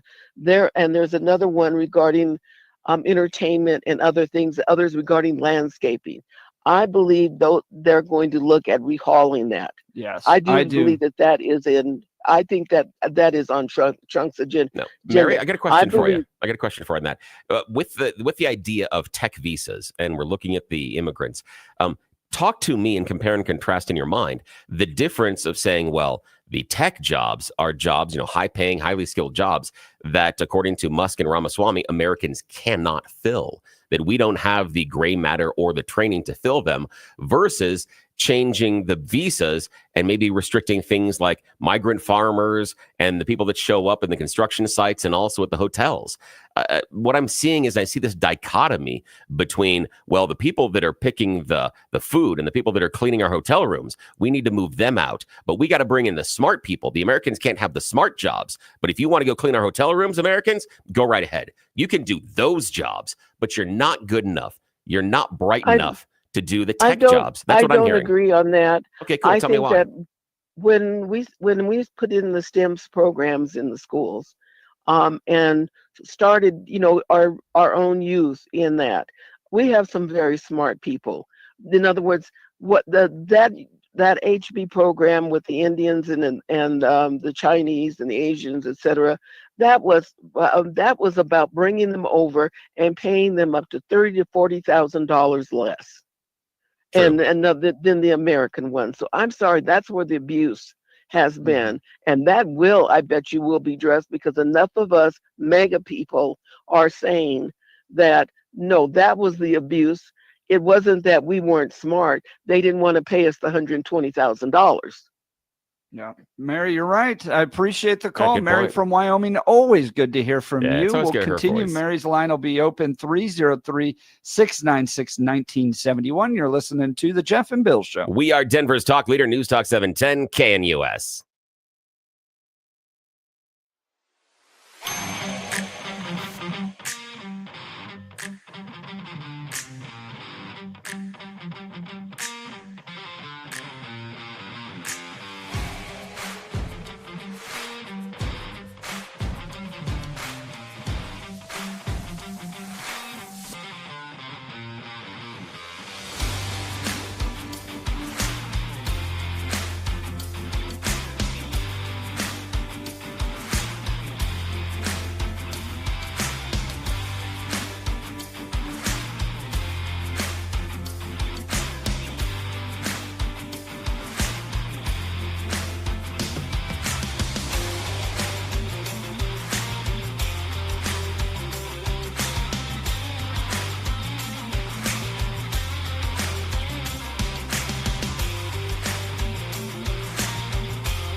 Welcome back to the Jeff and Bill Show. We're talking everything H-1B visas to the re-election of Mike Johnson as Speaker of the House. I want to get your thoughts. Let's go to the phone lines. Dwayne in Divide. Happy New Year to you, Dwayne. Oh, thank you, guys. Thank you so much. 6:30 this morning, a truck came into our yard, knocking on the door, and I'm like, excuse me. And my client from last year has sent me 4 engines I need to rebuild. 6:30 in the morning. Is there no God? Please. You're starting to look at our hours, brother. Well, oh, please. Yeah, you guys got it easy. Anyway, as far as the H-1B visas go, it's kind of a tempest in a teapot in some ways. Yeah. There's always going to be somebody going for the lower expenses. I mean, that's how Vietnam, who were killing people 50 years ago, now we're using them to make our sneakers because they do it for 3 cents cheaper. We need to sit there and start qualifying the fact that quality of life is really more along the lines of how can I get a good quality product and make my citizens happy enough to buy them, i.e. Henry Ford. He sat there and said, if the guy can't buy the car he's building, I don't have a job, I don't have anything. So that's me in the quick 30 seconds. I'm sorry. That's right. No, Dwayne, you're bringing up a good point, addressing the state of our economy right now, because in many ways, some have said the argument of globalism has actually worked too well.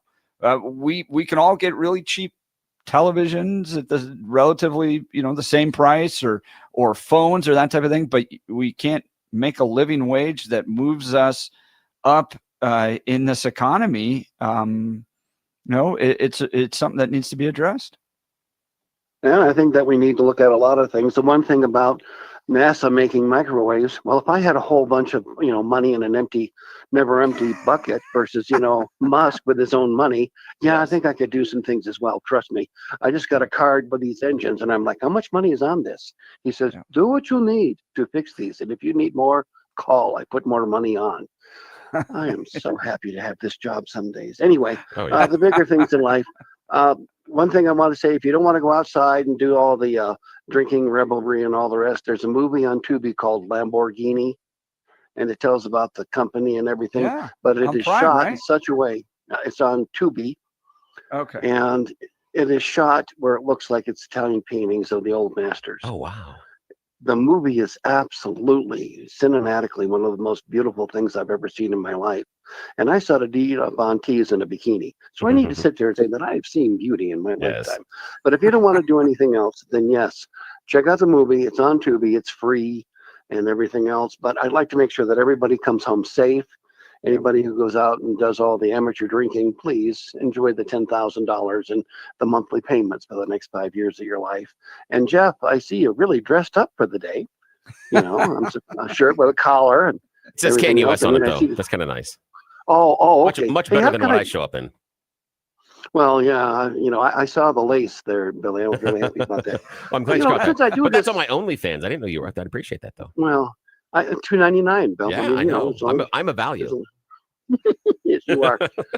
How can I get one? I mean, I contribute often enough. I should get a t-shirt. Oh, Dwayne, you are the best. Have a happy New Year, my friend. You are always always great to hear from Dwayne. Gabe Evans is coming up next. You're listening to the Jeff and Bill Show. We are Denver's talk leader, News Talk 710 KNUS.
That was a great intro, We because laugh that's what every the show time. is. Yes, every time that comes up, Jeff and I just giggling behind the scenes the whole time. It's perfect. That is so good. It is 8 a.m. in the Mile High City on this Tuesday, December 31st. Happy New Year to all of you listening to the Jeff and Bill Show on News Talk 710 KNUS. I'm your co-host, Jeff Hunt, along with Bill Thorpe, bringing you the freshest insights and hottest takes from the right, left, and center. Congratulations to all you waking up here in America, the greatest country in history. We're off and running. We got a whole hour planned for you of engaging discussions, critical analysis, but most importantly, your phone calls and texts, because this is where Denver's voice is heard loud and clear. Speaking of that, Bill, I think we should give some folks some insight to our text messages. We get text messages that Bill is terrible, our ratings are plummeting, how awful the show is because of Bill. And at the exact same time, we get text messages about how awful the show is because of Jeff and how the ratings are plummeting and we can't stand to listen to him anymore. It is the nature of this super unique show that isn't happening anywhere else in Denver, and then where we get you actually have half Republicans, half Democrats listening. And then we have another texture that this was one that came in yesterday. It's like, hey, I'm leaving town for a couple of days. I'm going to be down in Cortez, but I'm going to be streaming you guys because I can't miss the show because I love you both. So we get all comers on this one, which is fantastic. And we appreciate every one of you. So if you think Bill's the problem, just know that there's another My text wife agrees with message you. out there blaming me for the problems with this show. It is very unique that we get. By the way, you can text us in if you like, because these text messages come right into the studio at 720-819, 720-819-5115, 720-819-5115, or you can call us at 303-696-1971. 303-696-1971. So Mike Johnson, the vote on the Speaker of the House is going to come up here in just a few days.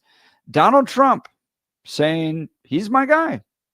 I'm going to be behind him and supporting him and happy to do so. And Gabe Evans coming alongside saying, we need to unite and get behind Mike Johnson, while Thomas Massey, on the other hand, saying, no, I respect and support President Trump, but his endorsement of Mike Johnson is going to work out about as well as his endorsement of Speaker Paul Ryan. We've seen Johnson partner with the Democrats to send money to Ukraine, authorize spying on Americans, and blow the budget. Now, I'm kind of a Thomas Massey guy. When I look at the last 2 years under Mike Johnson, I go, we're continuing to fund Nancy Pelosi's omnibus spending package. Lauren Boebert brought this up on our show. That's the current budget that we are funding with Republican leadership in the House of Representatives. Why hasn't this been addressed for the last 2 years? And why do we continue to do these continuous spending resolutions? Like, I'm deeply concerned that our country is driving towards a fiscal cliff that's going to harm our children and grandchildren. And I'm a member of the Republican Party. This is our party platform. Why the hell are we not taking it more seriously? And we just continue to have these fights. Oh my gosh, the government might shut down. I want real leadership to address the spending problems in this country. I don't see it with Mike Johnson. So some of you have called in and said, this is just temporary, Jeff. We've got to get Donald Trump certified through the House. You need a speaker to do that. And then maybe we can, but it just feels like we constantly kick this can down the road. And I want to see real leadership. We're going to talk to Gabe Evans, Congressman-elect from Congressional District 8, coming up in just a minute. Before we get to news and comment with Blake Olson, let me tell you about my friends over at QC Kinetics. It's not just normal, the pain caused from chronic joint pain day after day, but some of you have dealt with that pain for so long, it's become your new normal. Short-term fixes are not working. Make the decision now to say no, not going to live with it. Get moving again in 2025 with help from QC Kinetics. This is, I was playing golf recently, And this was all the rage we were talking about getting older, joints hurting, and actually having a plan that's not surgery, not steroids to address that so you can continue to move. In fact, Joel in our office here is using QC Kinetics, playing more golf than he ever has his entire life. QC Kinetics is the nation's leader in regenerative medicine for joint preservation. Yes, you can revitalize your joints with advanced orthobiological treatments at QC Kinetics. Like I said, no steroids, no drugs, no surgery. This is the future of medicine, using an array of natural solutions like PRP to attack the pain from arthritis. So what they do is they draw out some blood, and then they spin it, get plasma, and then they're able to put that directly into the joints, and it helps heal.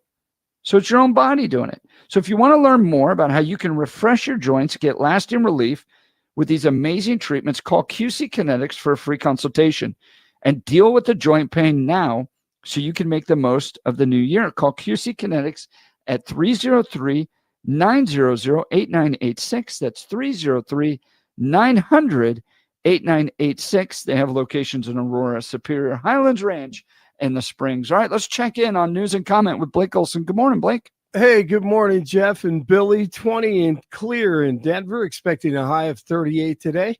The 7-10 5-day forecast coming up. Our top story. Look, here's the deal.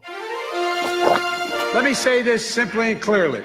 We hold these truths to be self-evident. Okay, since the legacy media says they have no idea Biden was cognitively impaired this year, or for that matter, the last 4 or 5 years, during this newscast, since it's New Year's Eve, I will play random cuts of Biden and continue the audio underneath me. It's just endless, hundreds, if not thousands of examples of Biden totally checked out. The phone. Make sure the kids hear words. I got hairy legs that turn, that turn. Flights at DIA are expected to be back on schedule today. FlightAware.com reports more than 400 flight delays at DIA Monday, with nearly a dozen canceled. I learned about kids jumping on my lap, and I've loved kids jumping on my lap. Poor kids are just as bright. Colorado drivers need to make sure to keep their hands off their phones beginning tomorrow. A new state law will go into effect that bans all handheld phone use during driving. That includes phone calls and the use of GPS services, hands on the wheel and off the smartphone. A new child safety seat law in Colorado is going into effect tomorrow. The new law outlines how long kids have to stay in different types of safety seats when they age out of needing them. The old law required children under 1 or under 20 pounds to be in a rear-facing car seat. The law will also impact safety seat requirements for older children. More information available on the CDOT website. So would you like to say a couple words? Am I supposed to speak now, or is Karen supposed to speak? I don't know. I don't want to get in trouble here. Oh, it's me. Okay. Well, and it goes on and on and on. A state funeral for former President Jimmy Carter will take place January 9th. The services will take place at the Washington National Cathedral. U.S. investigators are assisting in the investigation into the plane crash in South Korea that killed 179 people. The plane coming from Bangkok went off the runway and hit a wall, bursting into flames. Just 2 people survived. Video live stream and abruptly walked off camera. and I spent an hour and a half today on the telephone. I mean, on what we're doing right now on camera. Biden making a series of unusual rhetorical detours at the town hall. 3 suspects involved in a robbery in Denver are in custody. The incident happened on Sunday at a business in the 2200 block of South Colorado Boulevard. The suspects reportedly stole someone's car, but officers were able to find it before going into short pursuit. The Englewood Police Department joined the Denver Police Department in the chase, and the suspects were eventually caught at a residence in Englewood. The 3 people arrested are being held for investigation of aggravated robbery. Elected to the United States Senate, a whole range of people. My point is, that's not true. The other one is here. I have a record that is second to none. The NAACP has endorsed me every time I've run. The world, I mean, come on. The NAACP does not endorse candidates for political office. And it goes on and on with Biden. College football playoffs continue tonight. Boise State and Penn State. Nuggets over the Jazz last night. The Avalanche and the Jets tonight. 19 in Brighton, 20 in Centennial, 22 in Denver. In terms of the beauty of it, and what a neat town. Look, tomorrow's Superstar Tuesday, and I want to thank you all. I tell you what, I'm rushing ahead, aren't I? Good afternoon, everyone. Welcome to Kingswood Community Center. And another mistake. Jeff and Billy continue. It's Tuesday, New Year's Eve. Remember how sharp Biden is. Blake Olson, News Talk, 710 KNUS. Your 710 5-day forecast this New Year's Eve. We should have generally sunny skies across the Front Range. Temps will be cool in the middle and upper 30s behind a frontal boundary. Tonight will be partly cloudy. New Year's Eve festivities will have chilly weather conditions. Lows could fall to the upper teens. New Year's Day will get back to near 40 degrees with fair skies, some additional clouds by Wednesday night. That'll keep our lows in the lower to mid-20s with low to mid-40s Thursday. Meteorologist Don Watzel in the 710 KNUS Weather Center.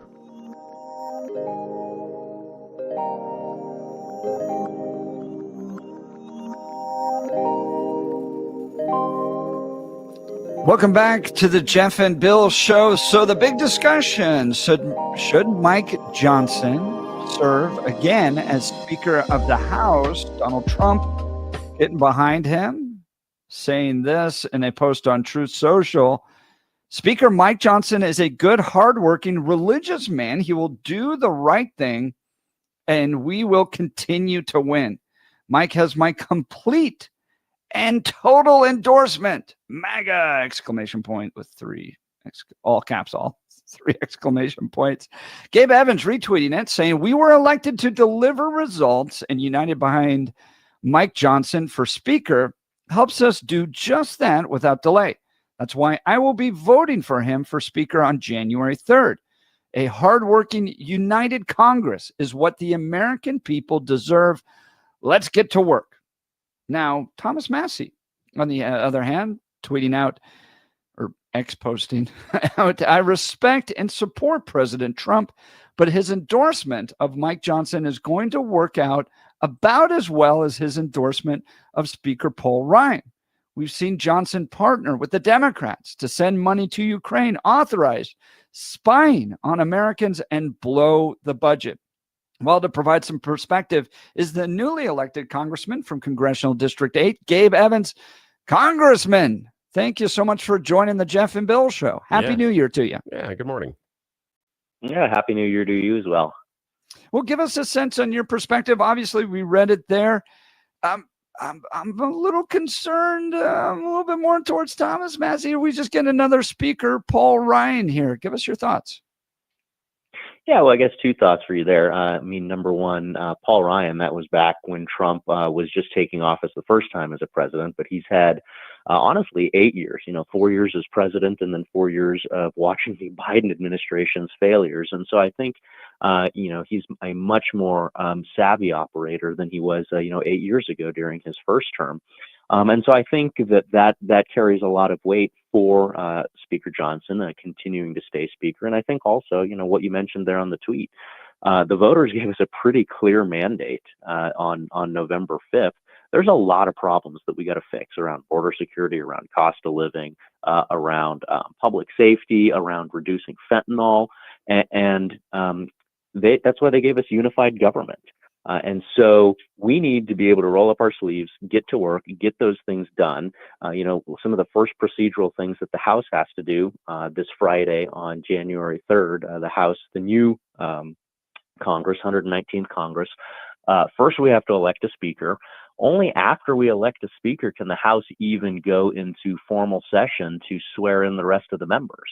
So if we don't elect a speaker, then the rest of the incoming folks, such as myself, potentially don't get sworn in. And that's a big deal because a couple of days later on January 6th is when the election has to be certified. And again, if we haven't sworn in the new members because we're still arguing about a speaker, now we can't certify an election and actually roll up our sleeves and start getting to work to deliver these things that the voters very clearly gave us in a mandate when they gave unified government to Republicans to control the House, the Senate, and the presidency on November 5th. Talking with Congressman-elect Gabe Evans, serving Congressional District 8, that's just north of Denver. So, part of the concerns we have is on spending issues. Lauren Boebert brought this up on our show here, that we're essentially continuing to spend according to Nancy Pelosi's omnibus spending package that was passed years ago.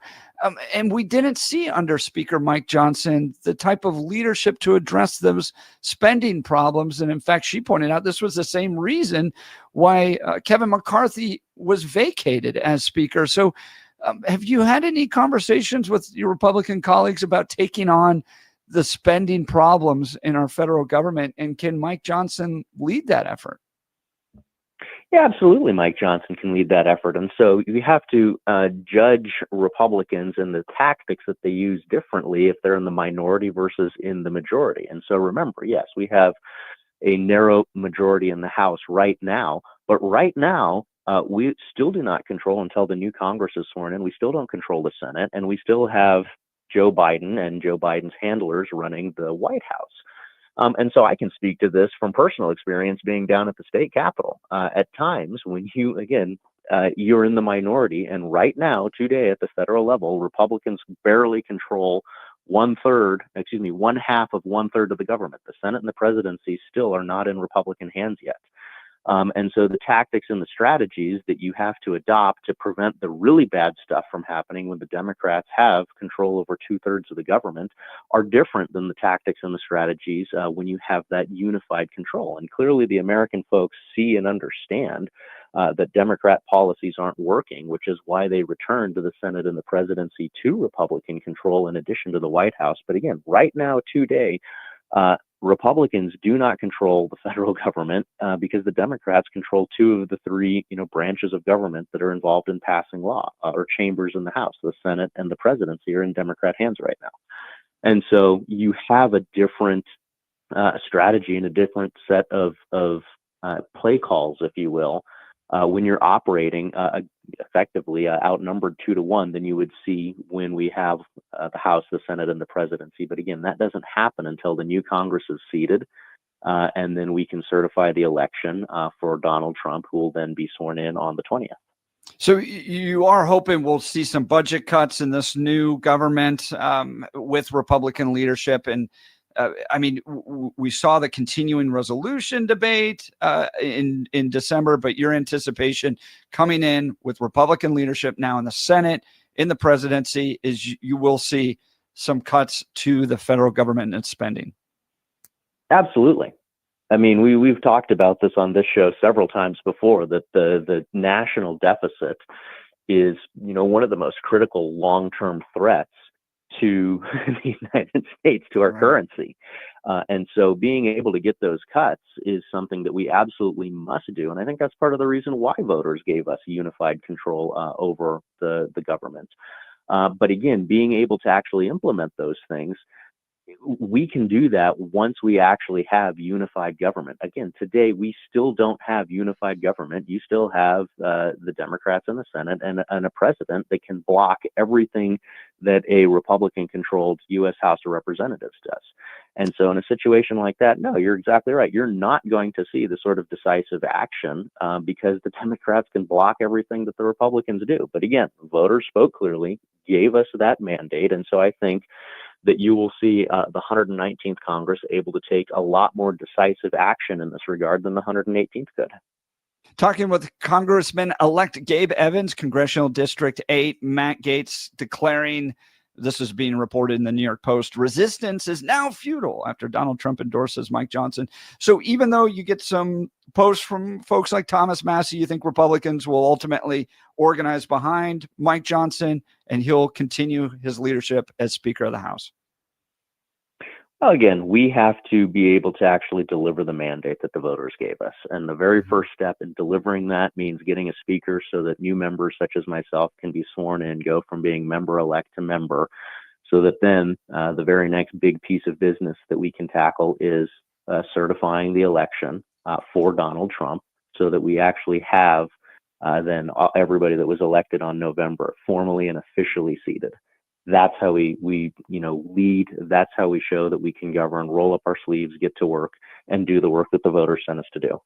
Now, Gabe Evans, Congressman-elect for District 8, you were talking about the budget issues, and you were talking about the national debt and deficit. What I want to know from you, in your opinion, is what's different now than during the previous Trump term? Because he held the House and the Senate during the first 2 years of his previous term, and the legislative accomplishments are minuscule at best. The promised balanced budget never appeared. The promised healthcare solution never appeared. The promised immigration solution never appeared. And what I'm wondering was, and we had the same kind of divided talk inside of the GOP at that time as well. What I want to know is the margins in the House and the Senate are smaller. What's different that makes all three of us believe the GOP can get more accomplished than they could the last time they held White House, Senate, and the House by technically larger margins? Yeah, so it's the groundwork that goes into being able to get those policy initiatives across the finish line. So in 2016, really nobody thought that Donald Trump was going to win the presidency. And so you had a lot of the major policy discussions, that were occurring in Congress and the legislative branch, really revolving around how are we going to, again, work with a divided government with Hillary Clinton, who everybody thought was going to go win that election. So when Trump pulled off what has, now become part of just the Trump brand of being able to overperform in the polling.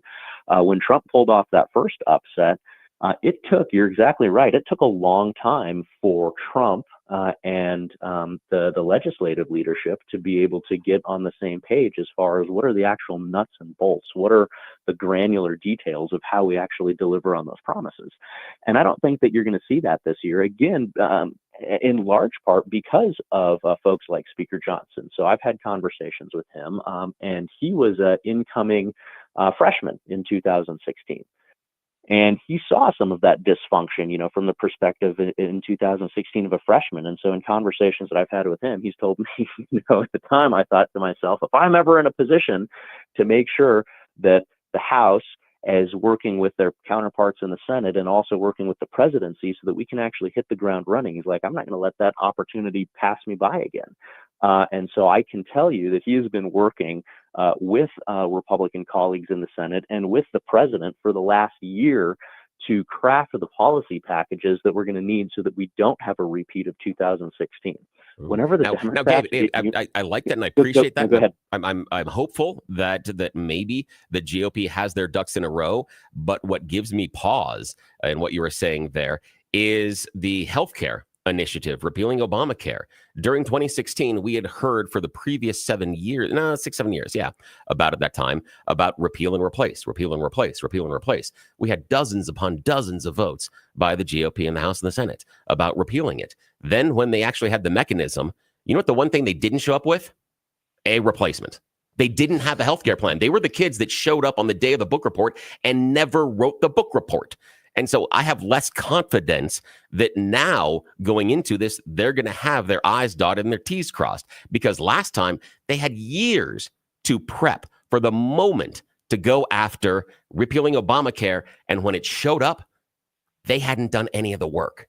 That's what I'm worried about, that this is setting up a table where the advantage is there, but the back end work, I'm not sure has been done, as you say.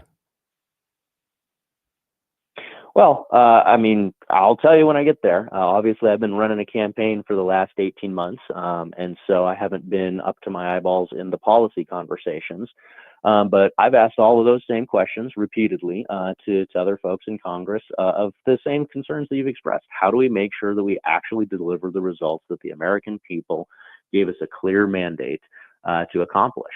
And so those are the answers that I've been given. We'll tell you, we'll find out here if it's true or not here in a little bit. But for me personally, I know that the first 100 days, as we all know, of a presidency, or when you still have a lot of public support, that's the time where everybody's excited to actually get these things implemented. And so every day that we're wasting during the first 100 days, and all of the political momentum that we potentially lose with infighting is going to cut into our ability to actually deliver these results that the American people want. And so I, for one, like I said, I'm ready to roll up my sleeves. I understand that your tactics, your approaches, your procedures are different when you're in divided government, or as I was for the last 2 years, in just an outright minority, than when you have the majority. And so since we have that unified government, that mandate from the folks, I think you are going to see tactics change. I think you're going to see policies and procedures change because, again, we don't have a situation where the Senate and the presidency can block anything that a Republican-controlled House does.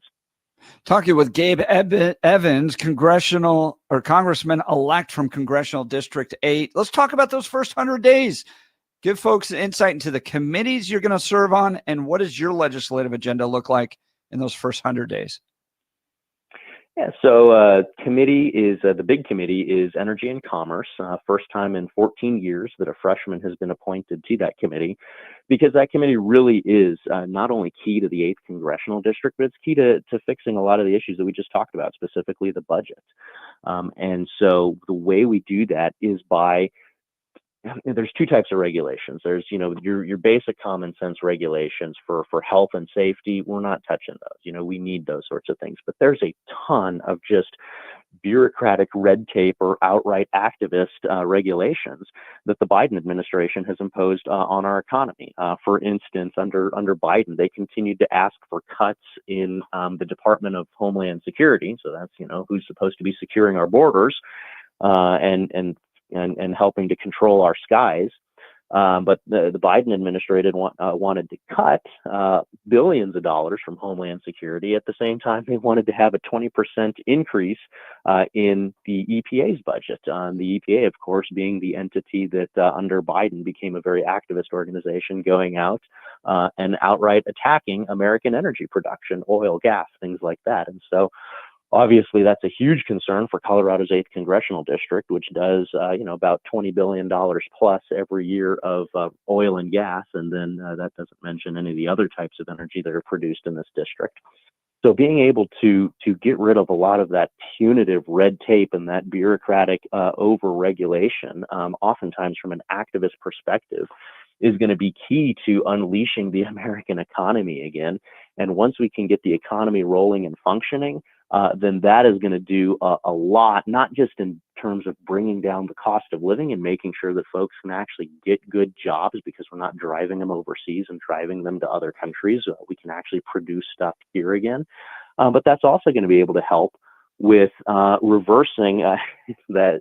I've had some conversations with the chairman of the budget committee about how do we reverse the curse? How do we reverse the curse of deficit spending and of the $36+ trillion in debt that the United States government has? And so being able to stop spending as much money as we do while at the same time empower the economy to generate more gross domestic product is how we do that reverse. It's how we reverse that curse. And so being able to empower the economy through that seat on the Energy and Commerce Committee is something that I'm super excited and looking forward to. That's great to hear. Gabe Evans, Congressman-elect from Congressional District 8. Now, Colorado Republicans are going to have to make a pretty big decision with regards to whom they'd like to lead the Colorado Republican Party. If Dave Williams seeks a second term as chairman of the Colorado Republican Party, would you support that? I'm on record with where I stand with him. I've already called for him to resign. He yeah, you know, I try not to get too much into the Republican Party infighting, but I mean, he didn't do anything to help me get elected. No, now Gabe Evans, congressman-elect for District 8, I want to follow up on that because that dovetails very nicely from a conversation we had during the 9 o'clock hour yesterday.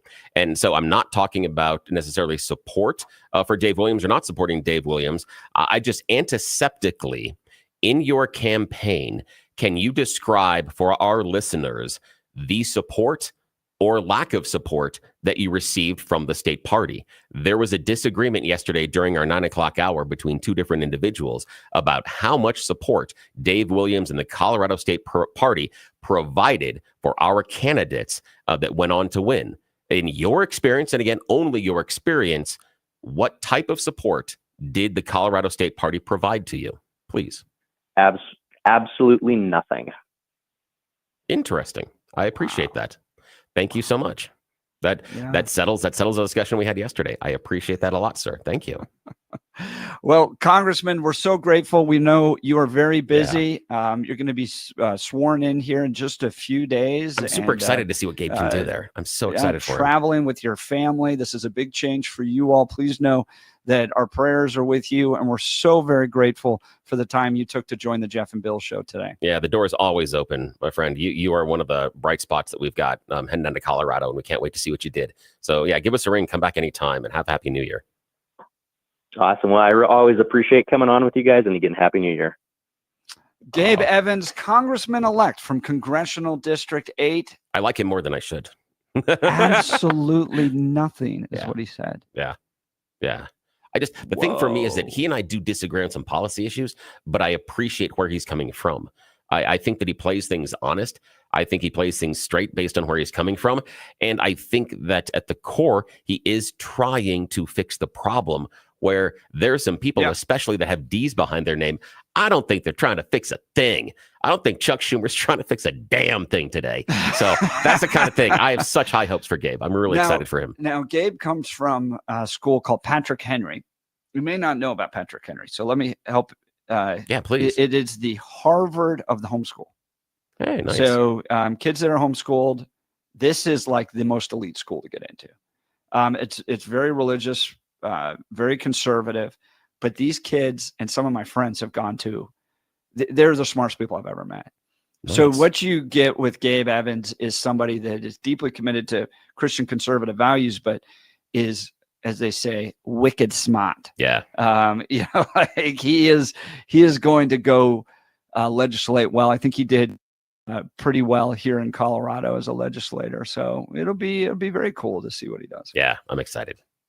All right. Would love to hear from our listeners. Mike Johnson, and he made a good point, right? That, look, Mike Johnson couldn't have cut the budget because you had Joe Biden and the Democrats in the Senate. So what did you expect him to be able to do over the last few years? Now that Republicans have total control, expect cuts. Do you believe it?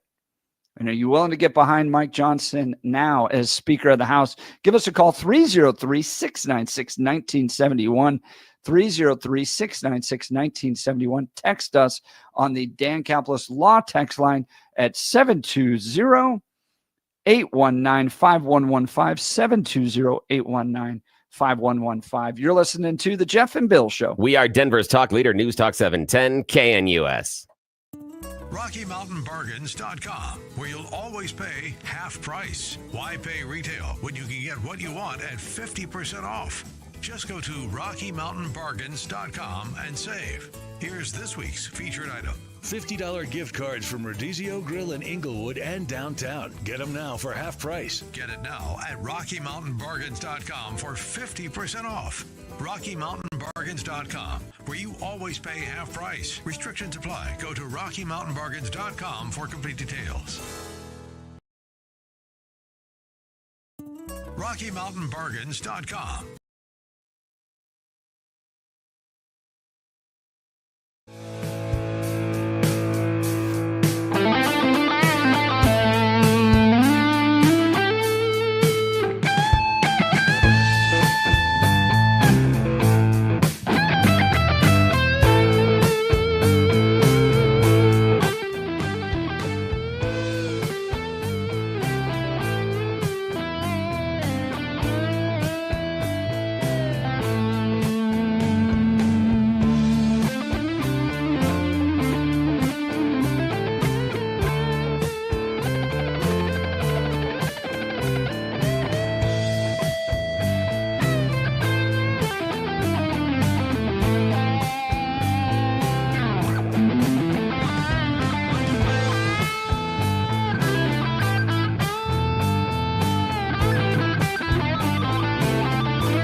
Welcome back to the Jeff and Bill Show. Great conversation with Gabe Evans. Made some really good points. He's the congressman-elect from Congressional District 8, which is the north part of Denver, and going to be serving on the Energy and Commerce Subcommittee, which gives him a tremendous amount of power. I think he said the first time in 14 years that a freshman has been appointed to that because of the Sunco. I think it's because of the Sunco refinery up there. Oh, yeah. Is in his district. And so he's going to be dealing directly with oil and gas in his leadership. But I mean, that interview made some news, particularly in his comments about Dave Williams and just saying absolutely nothing came from the state party. That surprised me a bit. I was expecting something. Now, little Hugo things. Chavez Ray, the Hispanic patriot on our show yesterday, said that they're all lying, that the state party was totally active. But here you talk to the candidate, the guy whose name is on the ballot, who at the end of the day is either going to win or lose. He's the dude. He would probably know. And Gabe Evans doesn't strike me as the lying type. So I guess, wow. I know we had heard stuff like that, but that was rough. We'll have to have Dave on. If he chooses to run for a second term, we'd love to have Dave Williams on, talk about his vision. And I mean, Dave did get some wins as chairman of the state party after losses under Ken Buck, KBB. That's the weird thing for me is that I'm not part of the GOP, and they wouldn't have me if I asked to join anyway, and that's probably a good idea. Is the idea of I was kind of looking at scoreboard, and from where I sit outside of the party, Dave Williams got some wins on the scoreboard. And as an outside observer, I would lean into that and think maybe that's the person that can continue because there were some wins, and let's see if we can continue the momentum. But again, that would be someone outside of the party, not inside of the party. Oh, and we do have a caller sitting. I know we can't talk offline here because we're doing some other stuff. But Mike wants to talk to us about Mike Johnson. So he's on the let's have Mike on. Yeah, Mike, good morning. You're on the Jeff and Bill Show. Good morning, all. I'm a firm no vote for Speaker Johnson. I have lost all patience with our government and its lack of constitutionality. Johnson doesn't exhibit leaceptive. He has a big job. He needs to deliver 12 appropriations bills before the September 30th deadline. Never done that. He perpetuates the same, broken process of these continuing resolutions. And he's supposed to be a constitutional lawyer. And he pushed through the Section 702 provisions to keep spying on Americans. So, with that kind of lack of leadership, let's get somebody else. It doesn't matter if they can't certify Trump because on January 20th, if that's the case, Chuck Grassley of Iowa will become the acting president. Really? That's how it works? Chuck Grassley? Chuck Grassley's Speaker Pro Tem. I guess you're right on that. Interesting. Wow. No, Mike, I'm just going to repeat what Gabe Evans said, which was, look, we've had a divided government. Did you expect Speaker Mike Johnson to deliver a conservative budget that Chuck Schumer and Joe Biden would sign? What are your convictions? I guess he exhibits no courage of his convictions. If you're somebody that believes in a balanced budget, deliver it, and then like Billy says, negotiate it. You may not both get what you want, but you'll meet in the middle someplace. Didn't even try that, though. Hey, Mike, I got a question for you. Now, I got a theory that I've been working off of for last couple of years, that I feel that in Congress right now, it is more of an advantage to not get the work done than to actually get the work done. Because if you don't get anything done, you can come back to voters and go, oh, Congress is such a mess. I got to go back there and help them fix it even more. That it's job security. What do you think? Do you think there is now an incentive in our legislative system to not get things done on the national level because it becomes job security? Boy, that's interesting. It's always about what they do and not what they say. But they're using that, what they say. They're always throwing these words at us that we've got to do this, and I'm going back there to clean up the mess. But as you pointed out earlier, the accountability on some of this stuff, like with the first Trump administration, they overpromise and underdeliver. And that seems to be the case with most of the congressional people now, is they throw a lot of words at us and get us excited. I'm going to go back. I'm going to fix things. I'm going to make this right for you.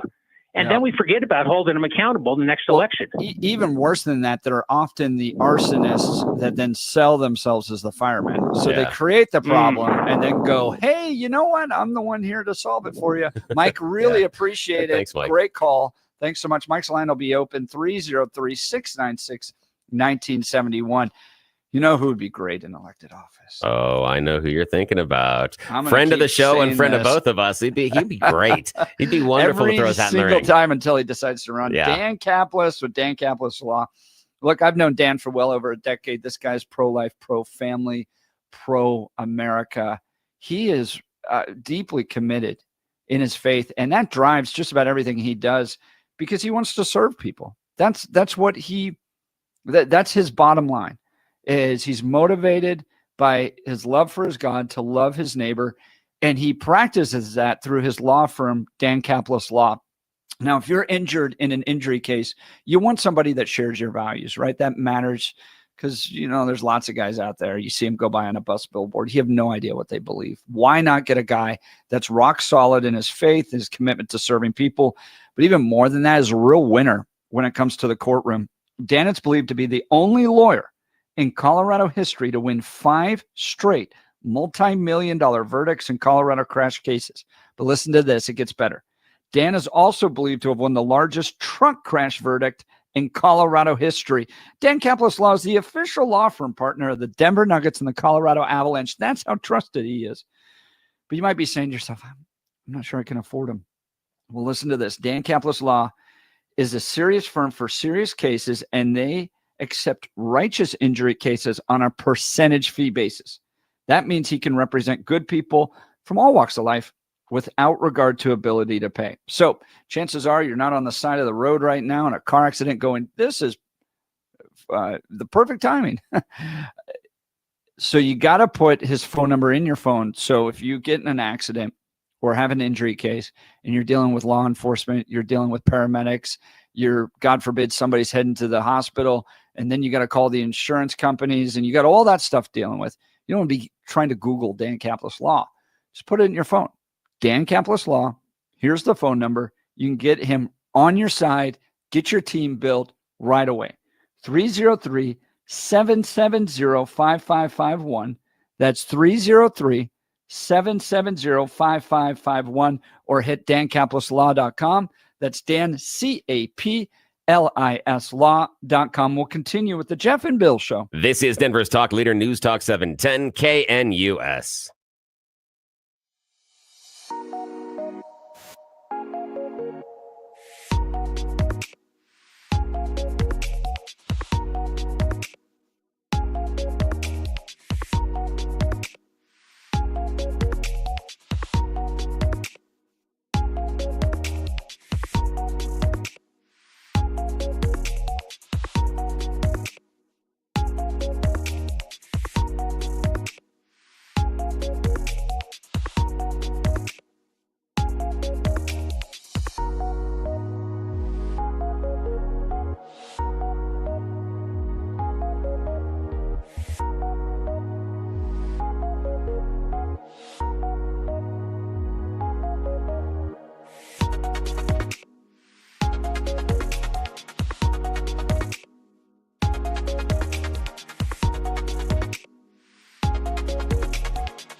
Welcome back to the Jeff and Bill Show. Man, we're covering a lot. Everything from the speaker's race in Congress to these H-1B visas. Let's go back to the phone lines, jam-packed phone lines. Frank in Denver. Good morning, Frank. You're on the Jeff and Bill Show.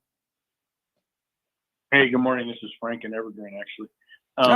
Glad to have you in Evergreen. Great. Yeah, that's cool. Happy New Year, first of all, to both of you and everyone. So you were talking earlier about H-1Bs, and I don't know if you mentioned L-1Bs or not, but I hate to claim victim status on anything, but I've been a victim of H-1Bs my entire career. And first of all, let's be clear. We shouldn't conflate H-1Bs and L-1Bs with the border crisis we have. There's no connection between the two. H-1Bs is a legal program that was set up by our government to backfill engineering, medical, computer, high-tech kind of jobs that we couldn't fill here. And of course, the reason we can't fill them is because we got the Democrats running our education system and, shoving all this woke BS down our throats and no science, technology, and engineering and math. So that's why we can't fill them. So we have this problem to solve short term.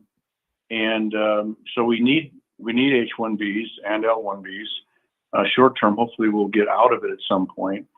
So here's the thing though. I was trying to look up the representative's name out of California. I think he's in Palo Alto. He was a Democrat, which, makes me sad to think I'm actually agreeing with a Democrat. But he said he had some really good words about how we should use the H-1B program, and strictly for the best of the best in the world to come here. We don't need H-1Bs to come here to be, accounts Basic payable programmers. clerks. Yeah. That's Right. ridiculous. And the other part of it is they've created these farms too, where they're lying on people's resumes. They're bringing in people that aren't tech related, but these folks know how the system works, so they're getting them plugged in and making a fortune. And it's right. That's exactly right. We need to fix it. And here's the thing: there's a famous case where, I happen to work with Oracle, and there's a famous case where there were boiler rooms of Indians back in India, doing the certification exams, and Oracle, to their credit, fixed it. They made sure that things got fixed. But the thing is, so they were passing the certification exams and didn't even have a clue what they were doing. And they come over here with a cert and say, yeah, we're good. Here's the other thing: is it's just a simple lie. The H-1B program is doing what it's supposed to do. The companies are simply not following the law, and nobody's prosecuting because Frank, you're exactly right on this. It's just Stick like around. We'll E-Verify. continue. Yeah, that's right. We'll continue this conversation. You're listening to the Jeff and Bill Show. We are Denver's talk leader, News Talk 710 KNUS.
It is 9 a.m. in the Mile High City on this Tuesday, December 31st. Good morning, Denver, Colorado, and a happy new year to you all from the Jeff and Bill Show on 710 KNUS. I'm your co-host, Jeff Hunt, along with Bill Thorpe, bringing you the freshest insights and hottest takes from the right, left, and center. Congratulations. You're waking up in the greatest country in history. We're off and running. We got a whole hour planned for you, and we're going to dive right into it. Coming up after news and comment with Blake Olson. We'll get back to the phone lines, but is it right for Donald Trump to go after and possibly annex Greenland? How about take back the Panama Canal? We'll discuss that. Let's go to the phone lines first. Eddie in Littleton. Good morning, Eddie. You're on the Jeff and Bill Show. Morning. Good morning. Yeah, I guess I'm sort of calling a response to the fellow a couple before me that talked about how, Johnson's not doing his job and wants all these wonderful things passed with the Republicans. I'm a realist. You got 220 egos running around there. You got nutcases like Marjorie Taylor Greene that's willing to throw a wrench in the whole thing for her little time in the sun. You do the best you can. Mike, I think the speaker has a great public image. He comes across as a very nice guy. He's well-spoken, and that's a lot of what the public sees. You got to win the House in 2 years from now. You do the best you can. You can't, I wish we had Republicans that no matter what would vote as a block with 220 people to get things done. That's not how it works with Republicans. Democrats can do it, not Republicans. Eddie, help me understand, though, if Republicans are just going to continue Nancy Pelosi's omnibus spending priorities, even though they've had control of the House of Representatives now for a few years. What's the point of electing Republicans if they're not going to actually change anything? Do the best you can. I think if you could, if Mike could get that across the finish line, great. But if you can't get it across the finish line, you're better off having the government shut down and look like a bunch of idiots. You know what pisses me off about government shutdowns? All these worthless bureaucrats go on vacation and get paid afterwards. That makes me more upset than anything.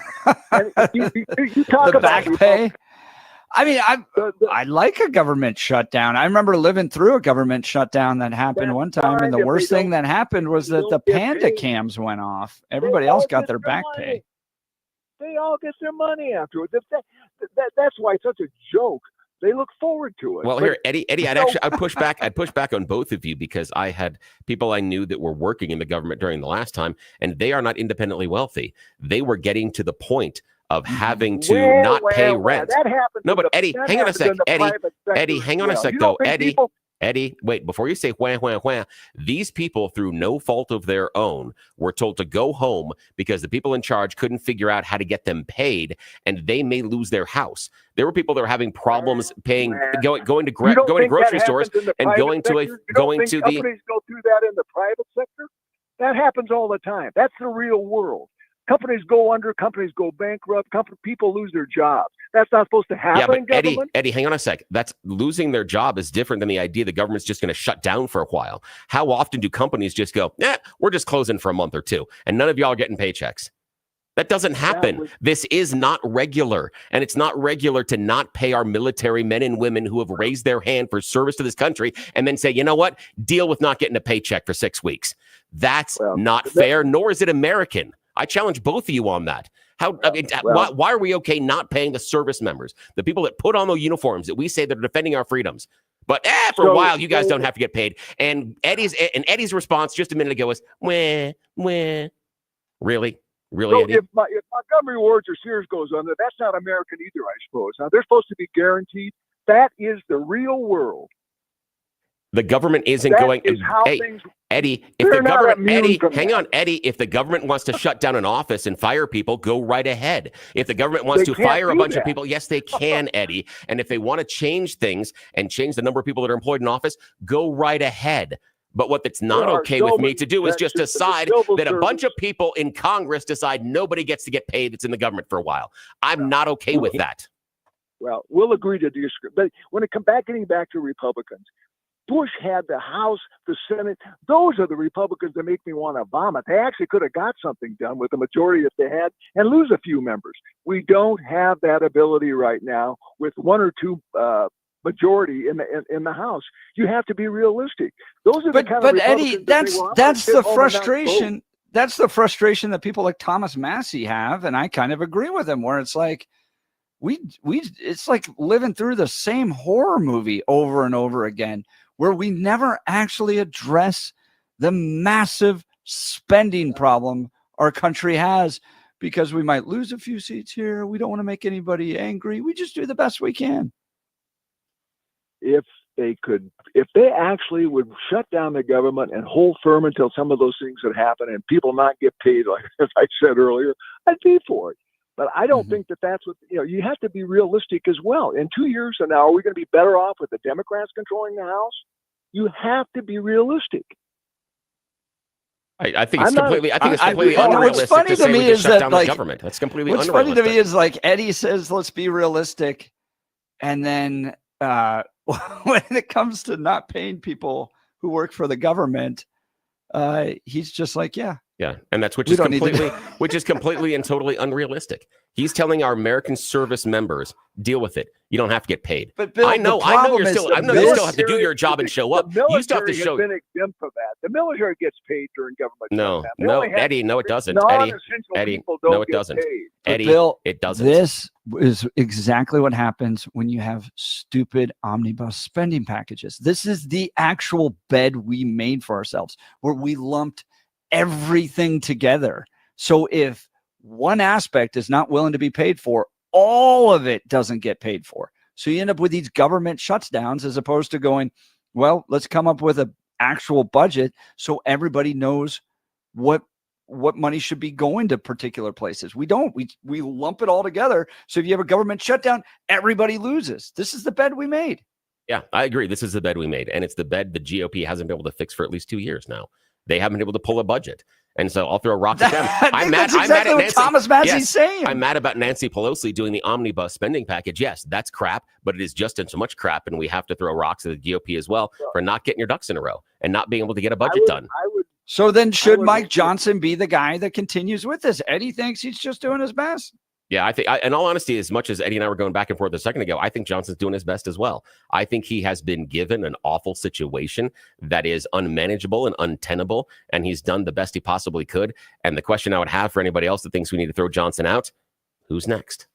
Who do you want in that slot? Who's going to do a better job? That would be the question I have. Who's next?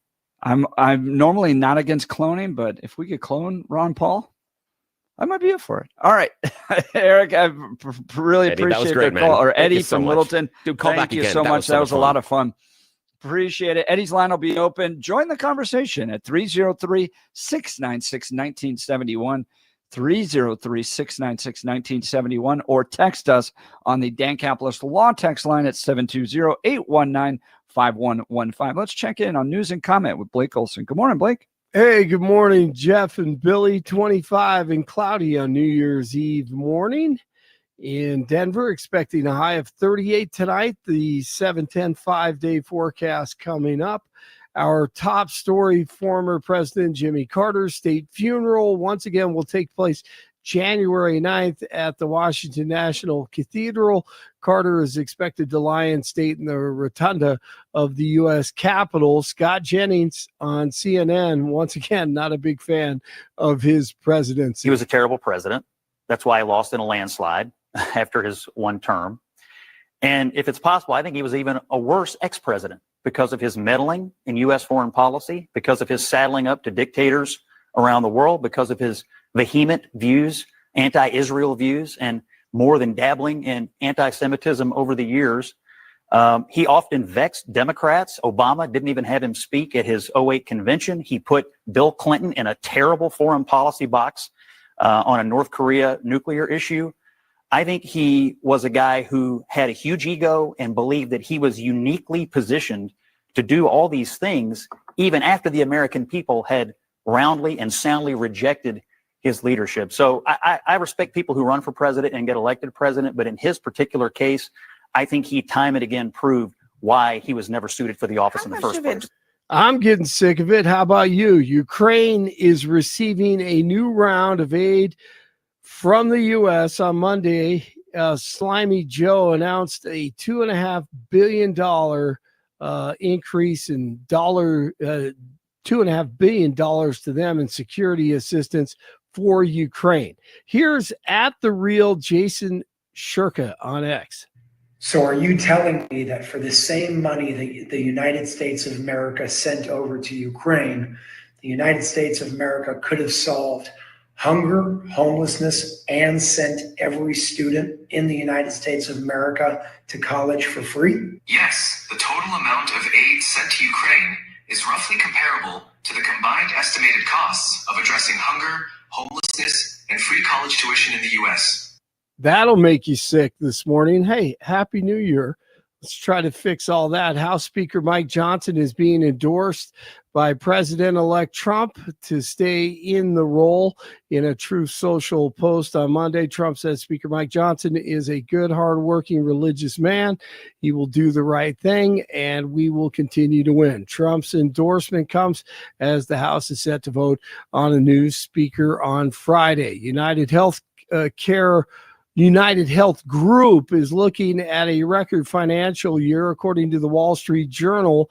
The healthcare company and their CEO, Andrew Whitty, has quietly been informing executives that the company will see record numbers by the end of the year. Whitty has also been trying to calm employees and keep the company growing while facing public outrage over health insurer practices following the murder of United Healthcare CEO Brian Thompson, of course. On New Year's Eve, let's enjoy what the great Julie Kelly posted on X, a real journalist. The good little Marxist Matthew Graves telling American citizens, remember this, they broke the federal law by standing on grass outside a government building on a Wednesday afternoon, and he can come and get you if he wants. We have used our prosecutorial discretion to primarily focus on those who entered the building or those who engaged in violent or corrupt conduct on Capitol grounds. But if a person knowingly entered the restricted area without authorization, they had already committed a federal crime. Make no mistake, thousands of people occupied an area that they were not authorized to be present in the first place. Slimy. Don't ever forget that either. Flights at DIA are expected to be back on schedule today. FlightAware.com reports more than 400 flight delays at DIA. Monday, they reported that nearly a dozen were canceled. Colorado drivers need to make sure that they keep their hands off their phones beginning tomorrow. A new state law will go into effect that bans all handheld phone use while driving. That includes phone calls and the use of GPS services. The next round of college football playoffs kick off tonight. Number 6, Penn State will take on number 3, Boise State in the Fiesta Bowl in Arizona. 7:30 kickoff, actually 5:30 Denver time. The winner advances to the Orange Bowl on January 9th and will play either Notre Dame or Georgia in the semifinals. The Jets and the Avalanche tonight in NHL action. 23 in North Glen, 24 in Glendale, 25 in Denver. Jeff and Billy are back. It's Tuesday. Blake Olson, News Talk 710 KNUS. Your 710 5-day forecast this New Year's Eve. We should have generally sunny skies across the Front Range. Temps will be cool in the middle and upper 30s behind a frontal boundary. Tonight will be partly cloudy. New Year's Eve festivities will have chilly weather conditions. Lows could fall to the upper teens. New Year's Day will get back to near 40 degrees with fair skies, some additional clouds by Wednesday night. That'll keep our lows in the lower to mid-20s with low to mid-40s Thursday. Meteorologist Don Watzel in the 710 KNUS Weather Center.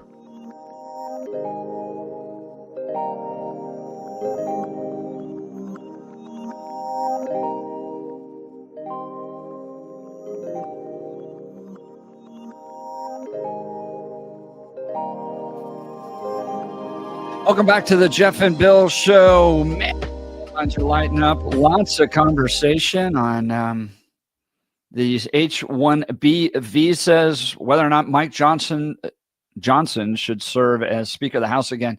What about this growing budget problem that we're facing Why aren't Republicans seeming to address it? Let's go back to the phone lines. Joe in Littleton. Good morning, Joe. You're on the Jeff and Bill show. Happy New Year to you. Yeah, Happy New Year. Well, Happy New Year to you guys. I was going to say the same thing. I just have, I don't know, people have probably thought of this, but I was in education forever.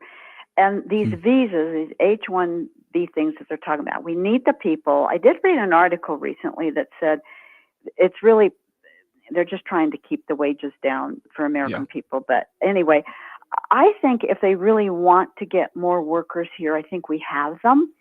And I think we need to do more assessment on an education on who would really be geared toward that.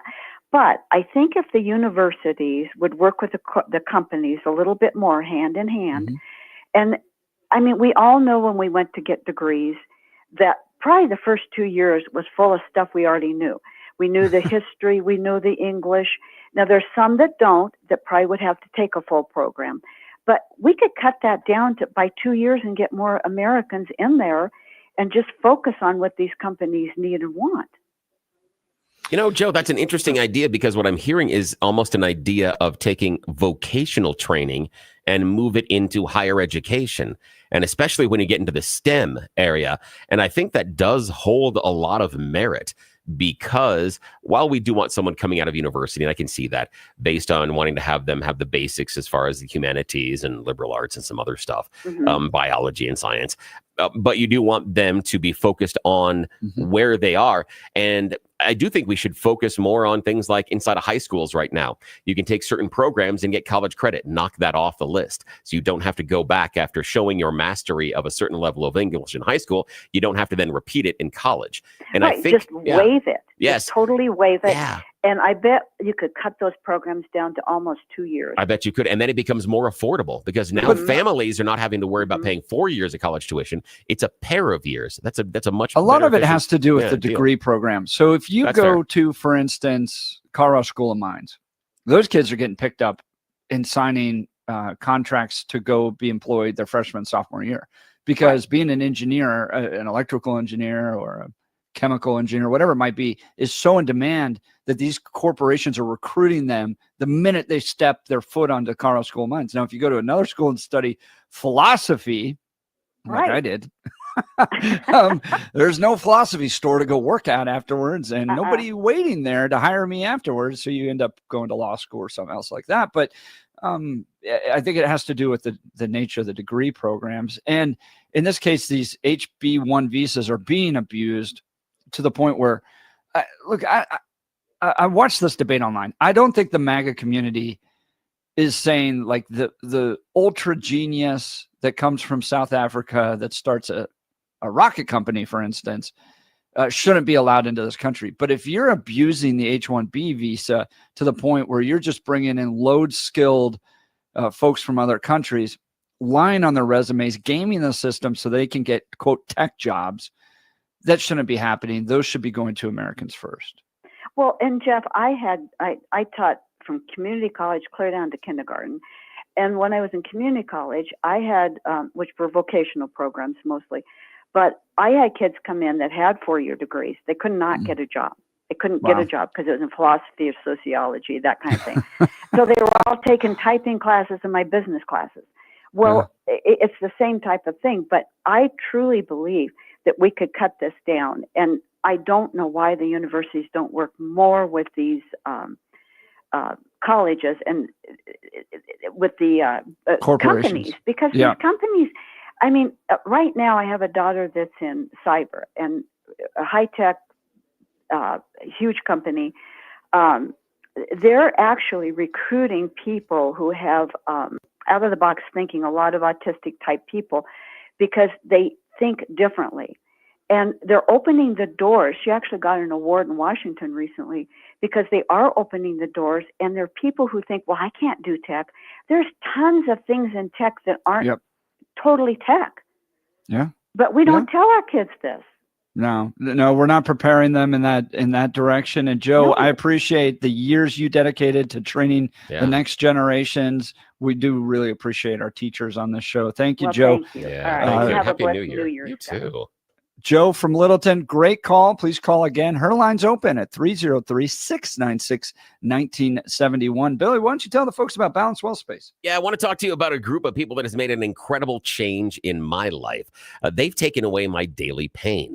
As I was getting older, I thought that you just have to live with that pain. That's what I saw in the older people around me when I was growing up. So I just thought, well, at some point, you just start complaining about what hurts. And it's just going to hurt every morning when you get up. And then when you sit down in the chairs, you go, you doing that? Yeah, you don't have to. Thanks to my friends at Balanced Wealth Space. I want you to talk to them because they approach your medical care a little bit differently. Integrative medicine. That's the key phrase. I had no idea what it was until I started working with Balanced Wealth Space. Integrative medicine means they've taken a whole bunch of different treatments and put them under one roof to make your time with them efficient, but also to make sure your care is as efficient as possible. Let me explain.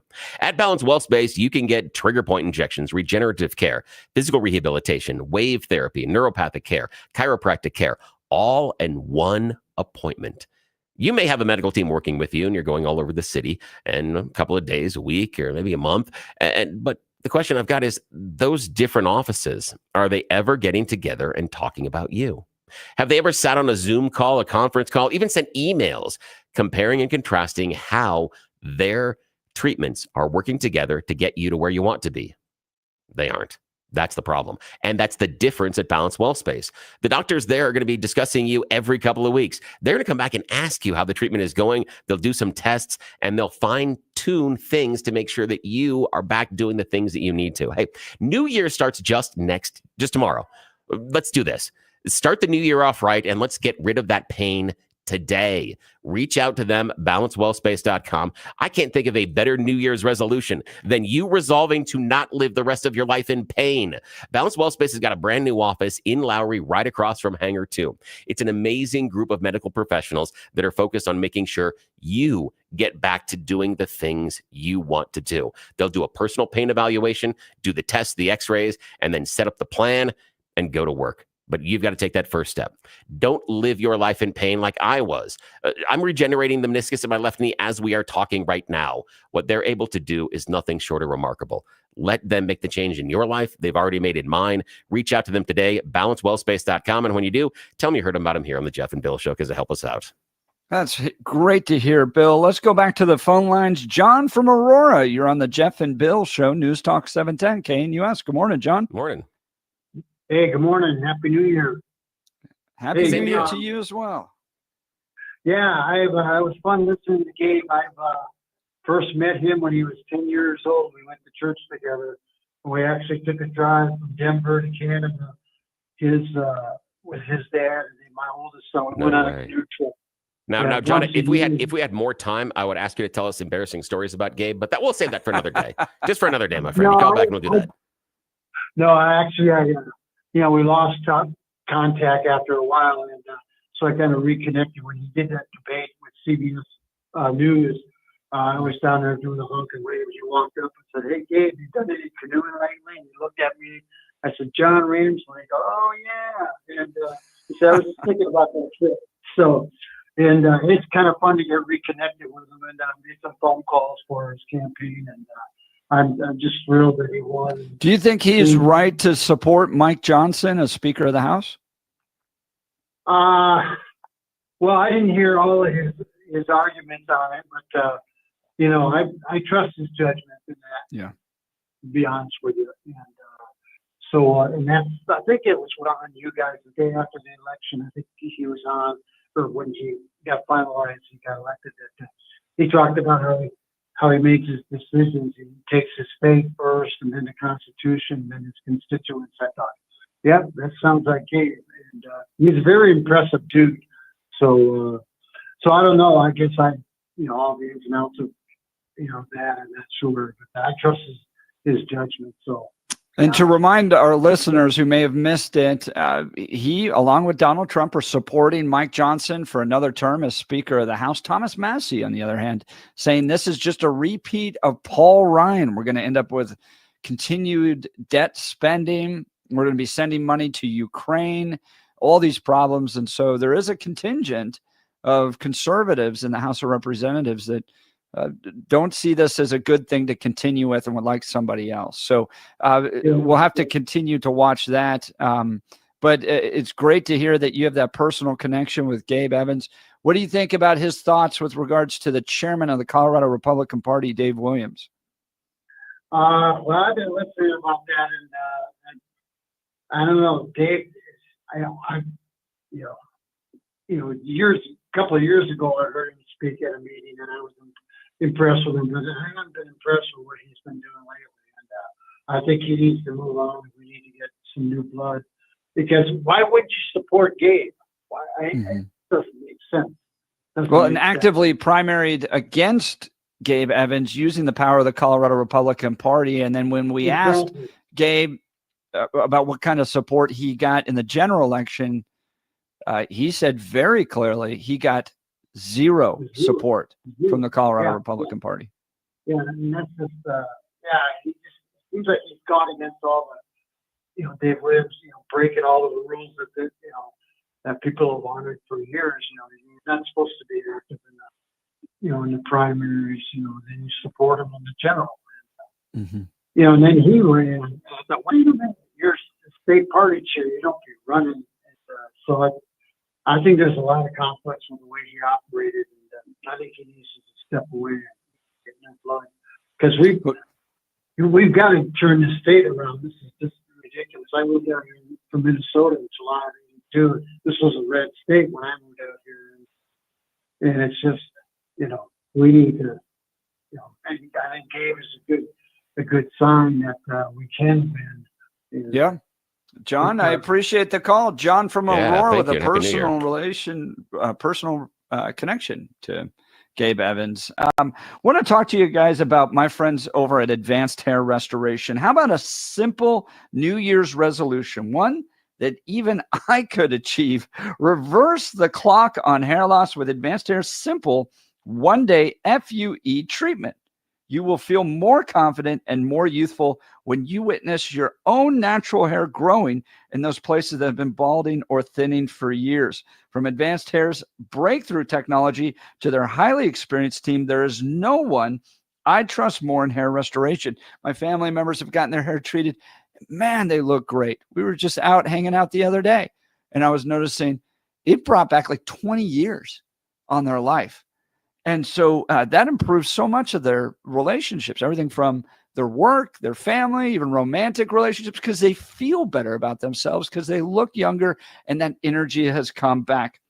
Their simple FUE treatment begins to regrow your own natural hair the very next day, and your new hair is backed by the Advanced Hair Guarantee. Simply put, Advanced Hair's exceptional standard of care makes your comfort and your results their top priority. So celebrate this new year with a full head of hair and get a free consultation, $250 off, and 250 free hair grafts. Just give them a call at 720-459-HAIR. That's 720-459-HAIR. Discover what meeting your resolution could look like with before and after pictures at advancedhair.com. We'll continue. Phone lines are open, 303-696-1971, or text us on the Dan Caplis Law text line. It comes right into the studio at 720-819-5115. You're listening to The Jeff and Bill Show. This is Denver's Talk Leader, News Talk 710 KNUS.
Welcome back to the Jeff and Bill Show. We're covering a whole lot of items today. The H-1B visas, the Court of Micron, and Evans. Yes, I'm walking up with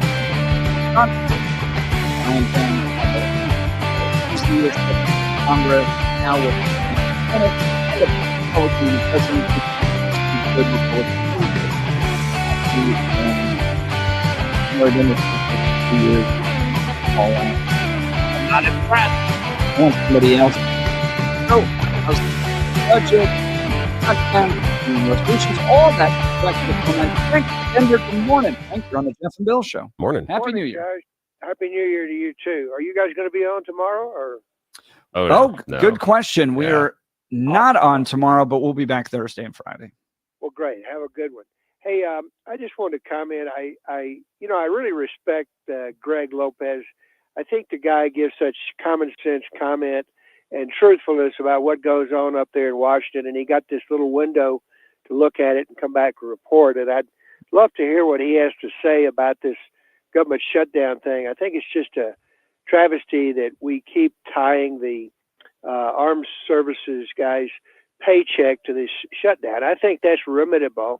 And I'm afraid sometimes the Dems have used that as a political bargaining chip against the people who want to shut down the government or who are using that government shutdown as a tool to try to get what they want, because they've got one side that's spending like drunken sailors and the other side is trying to be more efficient. So, but I think the soldiers are the last people in the world to be put on the list of people who don't get paid. They absolutely need to be paid. And if the government can make a decision when they do have the shutdowns of the, quote, essential and non-essential people, well, I think that the soldiers would be the ones at the top of the list for the essential people. And so I think that needs to be separated. I think Congress could do that. And then that would lead to more concise pruning down of some of the spending, I think. Yeah, Frank, to your point, we've made this bed for ourselves with all of this omnibus spending, throwing everything together, and they do this every single time. They go, unless you approve this bill or this continuing resolution, the government will shut down and the troops will not get paid. And part of that is $100 million for Planned Parenthood. I mean, it's like I think they want it this way. Because they can use the military and as a giant bargaining chip and put all the pressure on you that if you don't do this right now, all the government, all the employees aren't going to get paid. Meanwhile, we're spending ourselves into oblivion with Ukraine. And Blake just played that audio during the news that we could have solved a lot of other problems if it wasn't for the money. And this is money we don't even have that we're sending to places like Ukraine. But go ahead. The common sense that our Congress uses in their spending habits trickles down directly to the common sense for what goes on in our country and the things that get covered. And if you've got groups that are just spending on anything just to stay in office, that's wrong. And that needs to be taken a close look at, and those people need to either be primaried or bounced. What to do about the Republican leader, I don't know. He seems like a good guy, but again, he's in a hot seat where people are always asking things of him too. I don't know the answer. Now, Frank, I want to pivot here and ask you this question. So Wall Street Journal is talking about this. Washington Post says that Joe Biden is saying to people behind the scenes that he could have beat Donald Trump. No, I don't think so. Not after that debate. I don't think so. The debate that he had with Trump revealed all. And I was surprised at some of the Democrats commenting on that thing that they were not even aware. So that lets you know that the Democratic Party is run by a few, and it's not the rest of the Democratic donors are not even aware of what they're doing. And so that's a reveal that, was a thing. But I think it was very important for the country to see that. It's very sad. It was the first time, I think, ever that a debate sealed the deal for a candidate and ended his political career. But Just a single debate performance, which was amazing. But it's also a commentary on the media that has supported him for 4 years. And common sense says that that those people who knew him know that he was impaired. Yeah. And that's very sad that this sham could be put on for 4 years, and what kind of dangers it put our country in potentially during those times. Right. Frank, really appreciate the call. Frank's line will be open at 303-696-1971. Look, I want to talk to you all about my good friends over at QC Kinetics. Hanging out with my family, moving around. This is the stuff we talk about, especially since my brothers and I are in our 40s, dad's in our 70s. How do you keep moving? How do you stay active? Well, QC Kinetics allows you to do that without surgery and without steroids. Are you going to start the new year dealing with the same old joint pain, losing sleep because of it?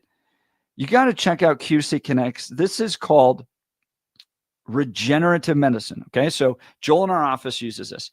They draw out some blood, they spin it up, get to the plasma. This is the real high quality healing aspect of your blood. And then they inject it back into your joints.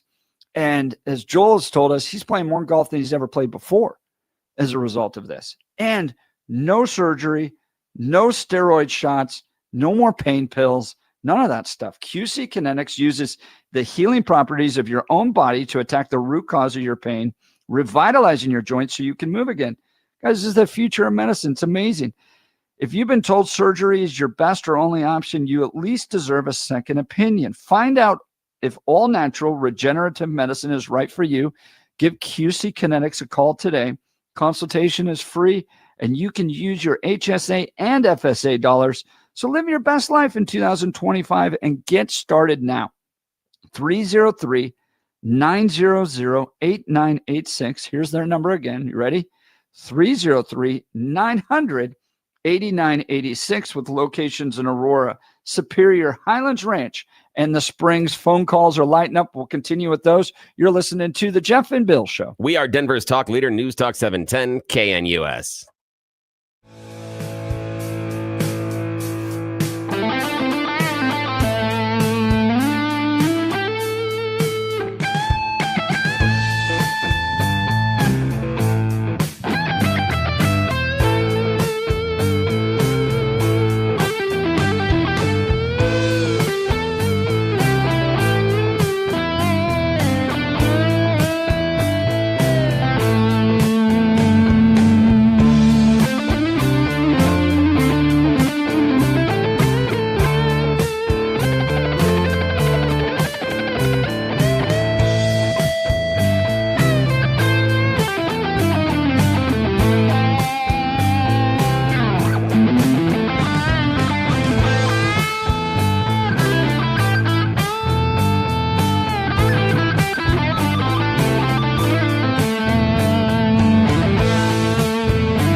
Welcome back to the Jeff and Bill Show. As you know, we go where the callers are. And there's a lot of calls about the budget and shutdown, Speaker Mike Johnson's leadership, all that stuff. So let's go back to the phone lines. Patrick, Denver, good morning. You're on the Jeff and Bill Show. Morning. Happy New Year to you.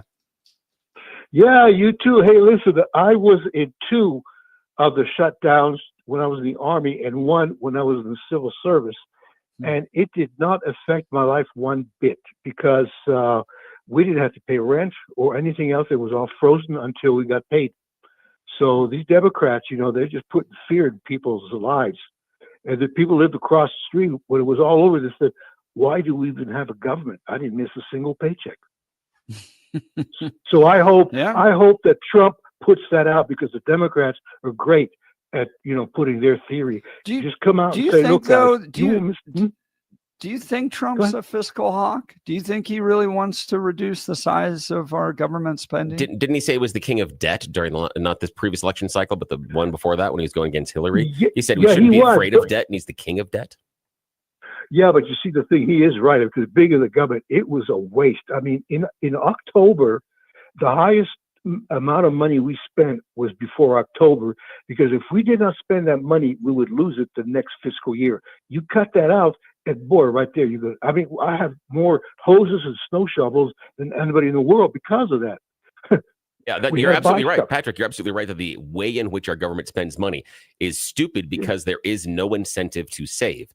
You don't get patted on the head. You don't get a bonus. There's nothing that happens if you save the money. But if you don't spend all of your budget, you're penalized. So the incentive inside of our government spending is to burn through as much cash as possible. And that's wrong. You're right. Yeah, and then when I was in Paris, when I went to France, because I'm from there, I used to get free rides back to Hawaii. And it was simple. You go to the U.S. Embassy 3 days before your leave is up, and you give a sob story. They gave you money to send you back, and then you go to the finance in the Army, and you say, "Hey guys, I owe money." They don't talk to each other. Oh wow, that's crazy to think about. That's wild. But now, Patrick, I got a question for you. Joe Biden is telling his aides and some of the donors personally that he could have beaten Donald Trump. Yeah, right. I heard. I mean, you hear that all day in your life. It's like sports fans talking about, their team is super duper just because they happen to live in that city, have nothing to do with, their skill. I mean, he did beat Donald Trump one time before. Yeah, but at least he was a little bit, he had his senses with him. But forget it. I mean, no, he got Billy, I got to ask you Brazil? this: do you think Joe Biden could have beaten Donald Trump? Oh no, or at least performed better than Kamala Harris? Not even close. No. But what would have happened would have been a Mondale type of loss. Yeah. It would have been Reagan Mondale. It would have been awful. And Biden's just trying to make himself feel better, and he's wrong about this. And someone needs to come and sit him down and say, "Stop saying that. You could not have beaten him." And You're the old man. Yeah. Yet we still entrust this guy to be president at least for another 2 weeks. Someone needs to go over and just push a spreadsheet of what the poll numbers looked like before he dropped out, and go, there was no way you're winning. Here's the other part, though. I understand the idea that people are like, got to get him out. You know what hasn't happened though? And again, as some people have been saying, that he's been out of sorts for the past 2 years. Yeah. What does that say about the GOP? Because this dude that was supposedly mentally infirm spanked your rear end, beat you every turn of the coin, beat you on government shutdowns, beat you on. Were fair. No, the issue, it doesn't matter. It doesn't matter whether or not he's fair or not. It doesn't matter. Election fairness is irrelevant in this. What we're saying is for the previous. No, hang on a sec. What I'm pointing out is, if Joe Biden has been mentally infirm for the past 2 years, he still owned the GOP at that time. The GOP didn't get squat done. They couldn't take advantage of the infirm man inside the White House. What does that say about the ineptitude of the GOP at the time? What are you expecting the GOP to do? Like go guide him to sign laws in their favor? What, you couldn't take advantage of the fact that he was infirm? You guys couldn't pass enough laws? You couldn't get a budget passed? Dude, every time we brought that up, the media was out there going, these are deep fakes. Again, the issue is the GOP couldn't get a deal over on the dude that was mentally infirm. You're sitting across the table doing budget negotiations. He wasn't the one with actually the dude that was running infirm. the country. He had people around him that were running the country. So if the people around him running the country were still able to roll the GOP, how bad was it that he was infirm? You either have to decide that it was horrible and the country couldn't do anything, or the GOP got rolled. One or the other. No, we were shouting from the lose. rooftops that this guy shouldn't be the president of the United States, And and you the media still was couldn't providing beat cover him. for it, And you still couldn't beat other him. Democrats were providing cover for it. Oh my gosh! And All you right. still couldn't beat him in budget negotiations. Patrick, have a great New Year, man. We appreciate you. We're gonna finish. We're gonna do this Yeah, all the we way up to the end of the show. This All is right, so much we'll fun. be back Thursday. You're listening to the Jeff and Bill Show. Have a fantastic New Year's Eve. Be safe out there. We are Denver's talk leader. This is KNUS.